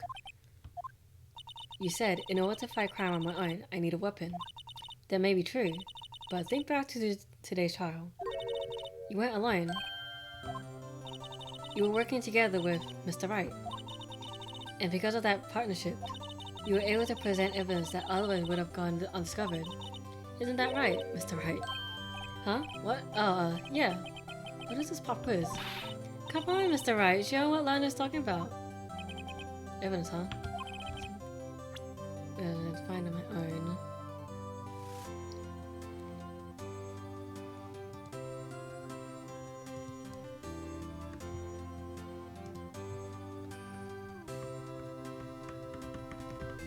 Okay, maybe. Okay. I don't trust myself to be like this. The evidence list. Oh, right. Okay. Where is it? Where's that? That's the picture I drew. Our counterattack began with this. You have one half of this and I have the other. Apart, we wouldn't have been able to completely restore Emma's picture. That didn't just happen by chance, Mr. Wright. I mean, Mr. Edgeworth. Wrong person. It's time for me to go. Mr. Edgeworth, if you'll excuse me, there's still some loose ends that need wrapping up. Take care, Chief Prosecutor.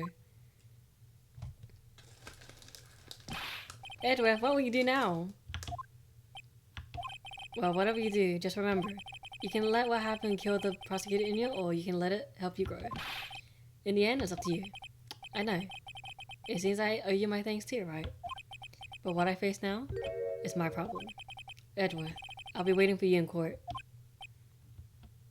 Farewell. I better be going too. Okay. But I'll be by to visit soon. It seems we both have a lot to learn and catching up to do. Here, this is a little something for you. Scientific investigation. Look how cute! It's still the duck. The first book I ever bought. Study it well. Thanks, sis. I will. She has a really pretty smile. And so another case came to a close. As for the sisters, I have faith. Faith that their lives have only just begun. As for me, I think it's time I started on a new journey of my own. A journey to rediscover myself. Well, Don't go checking out just yet, pal. Come on, man. What is it, detective? There's just a little matter to be resolved about the chief prosecutor. You see, she isn't supposed to be out of jail like this. But I thought you said it was okay.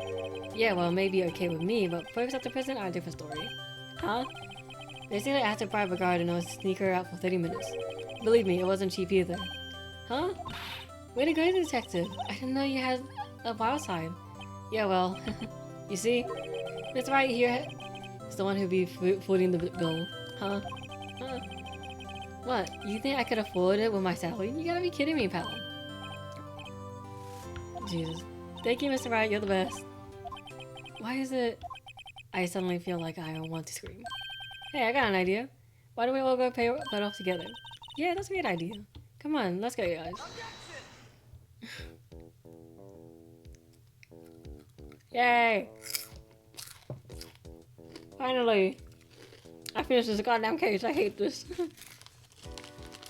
I arranged for a friend of mine in Europe to take care of Emma, so she'll be pleased to study under adult coroner. As for me, this affair has pretty much ended my days at the prosecutor's office. Still, I managed to find my way back in the field somehow. Then, I'll be able to investigate crimes together with Emma.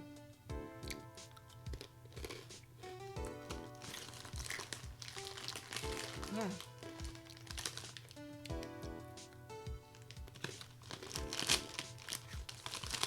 Look at all these lovely people. Oh. Yikes, I thought I was a goner for a moment there. In the end, though, they'll overlook my unauthorized investigation at the chief's office. If we penalize you anymore, it'd be worse than firing you. Yep, that's what they said. It just goes to show, you can't shake me off that easily.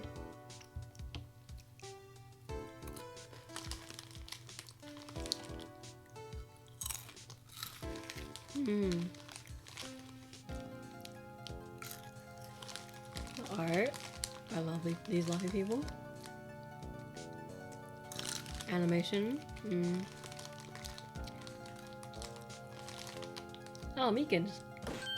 My new mission is to guard the main entrance and take care of Billy. Who's Billy? Game leader, I've been promoted to security guard. My partner is keeping an eye on the entrance for me today. I'll show him though. Someday I'm going to make a detective. Yes sir, then I can be just like Dick the Gumshoe. Aww. Who's Billy?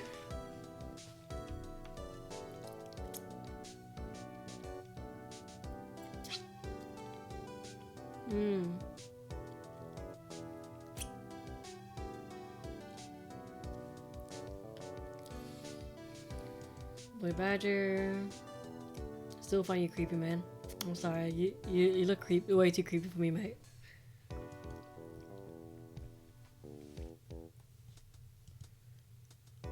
Oh.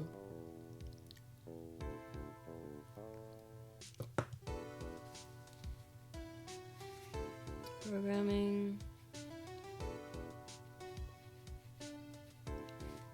Okay. Oh. What is it? Can't you see I'm having a showdown with a lunch stick partner? Missed out, imagine sneaking to me, seeing one of the guards it seems. Well, cowboy, looks like you did it. Even gave Vanna back her smile. Make sure Billy and the gang get their water. Who the fuck's Billy? Who's Billy?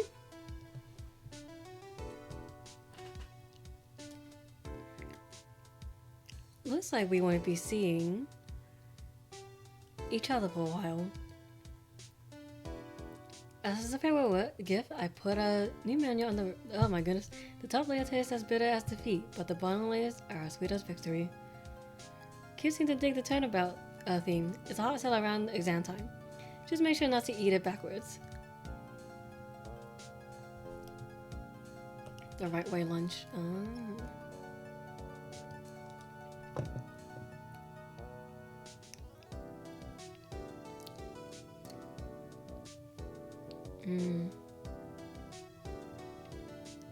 I'll never forget what that young defense lawyer said after the trial. Let's see, what was his name again? Mr. Left? Anyway, he's been doing something or other, how many years? Well anyways, I got another tribe to get to, so I better be... Huh? Oh no, I forgot my gavel. Sorry, gotta go. Excuse me.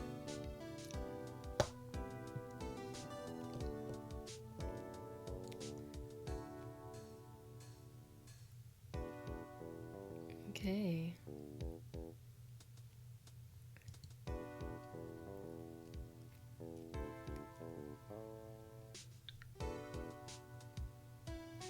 Oh, Mayo. Ah, nothing soothes the soul like fresh country air. Still, sometimes I do miss hearing it and your objection. Still, I can't go back until I'm full-fledged spirit medium. At least with Maya, afternoon training is about to begin. Coming! Well, see you around, Nick.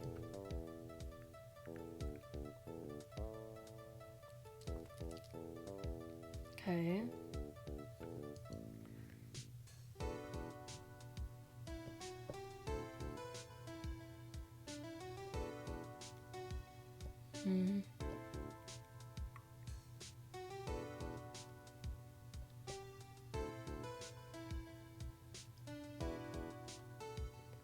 Oh, Edgeworth. Mr. Edgeworth. Mr. Edgeworth, I bought you your tea. What's going on?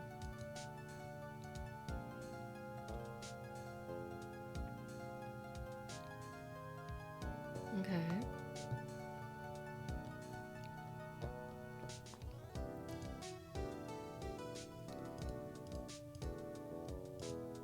Oh, Emma. Thanks for coming to see me off. I can't believe I'm going to Europe. Thank you, Mr. Wright. Thank you so much for everything. I'm a little sad, but I'll be alright. Whenever I want to see Lana, all I have to do is open this book.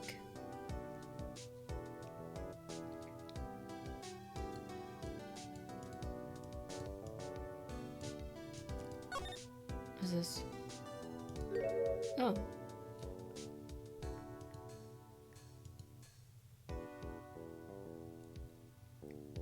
Oh, cute.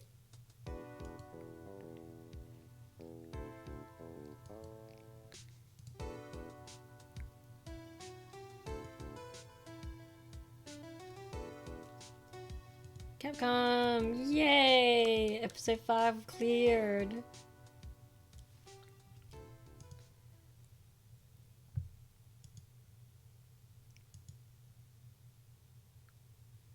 Okay.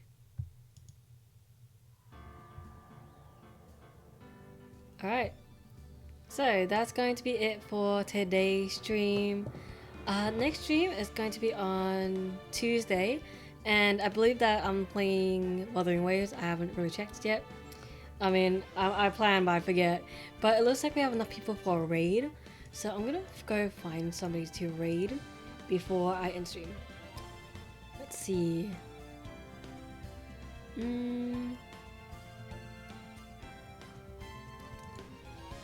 Let's see. I haven't raided this person in a while.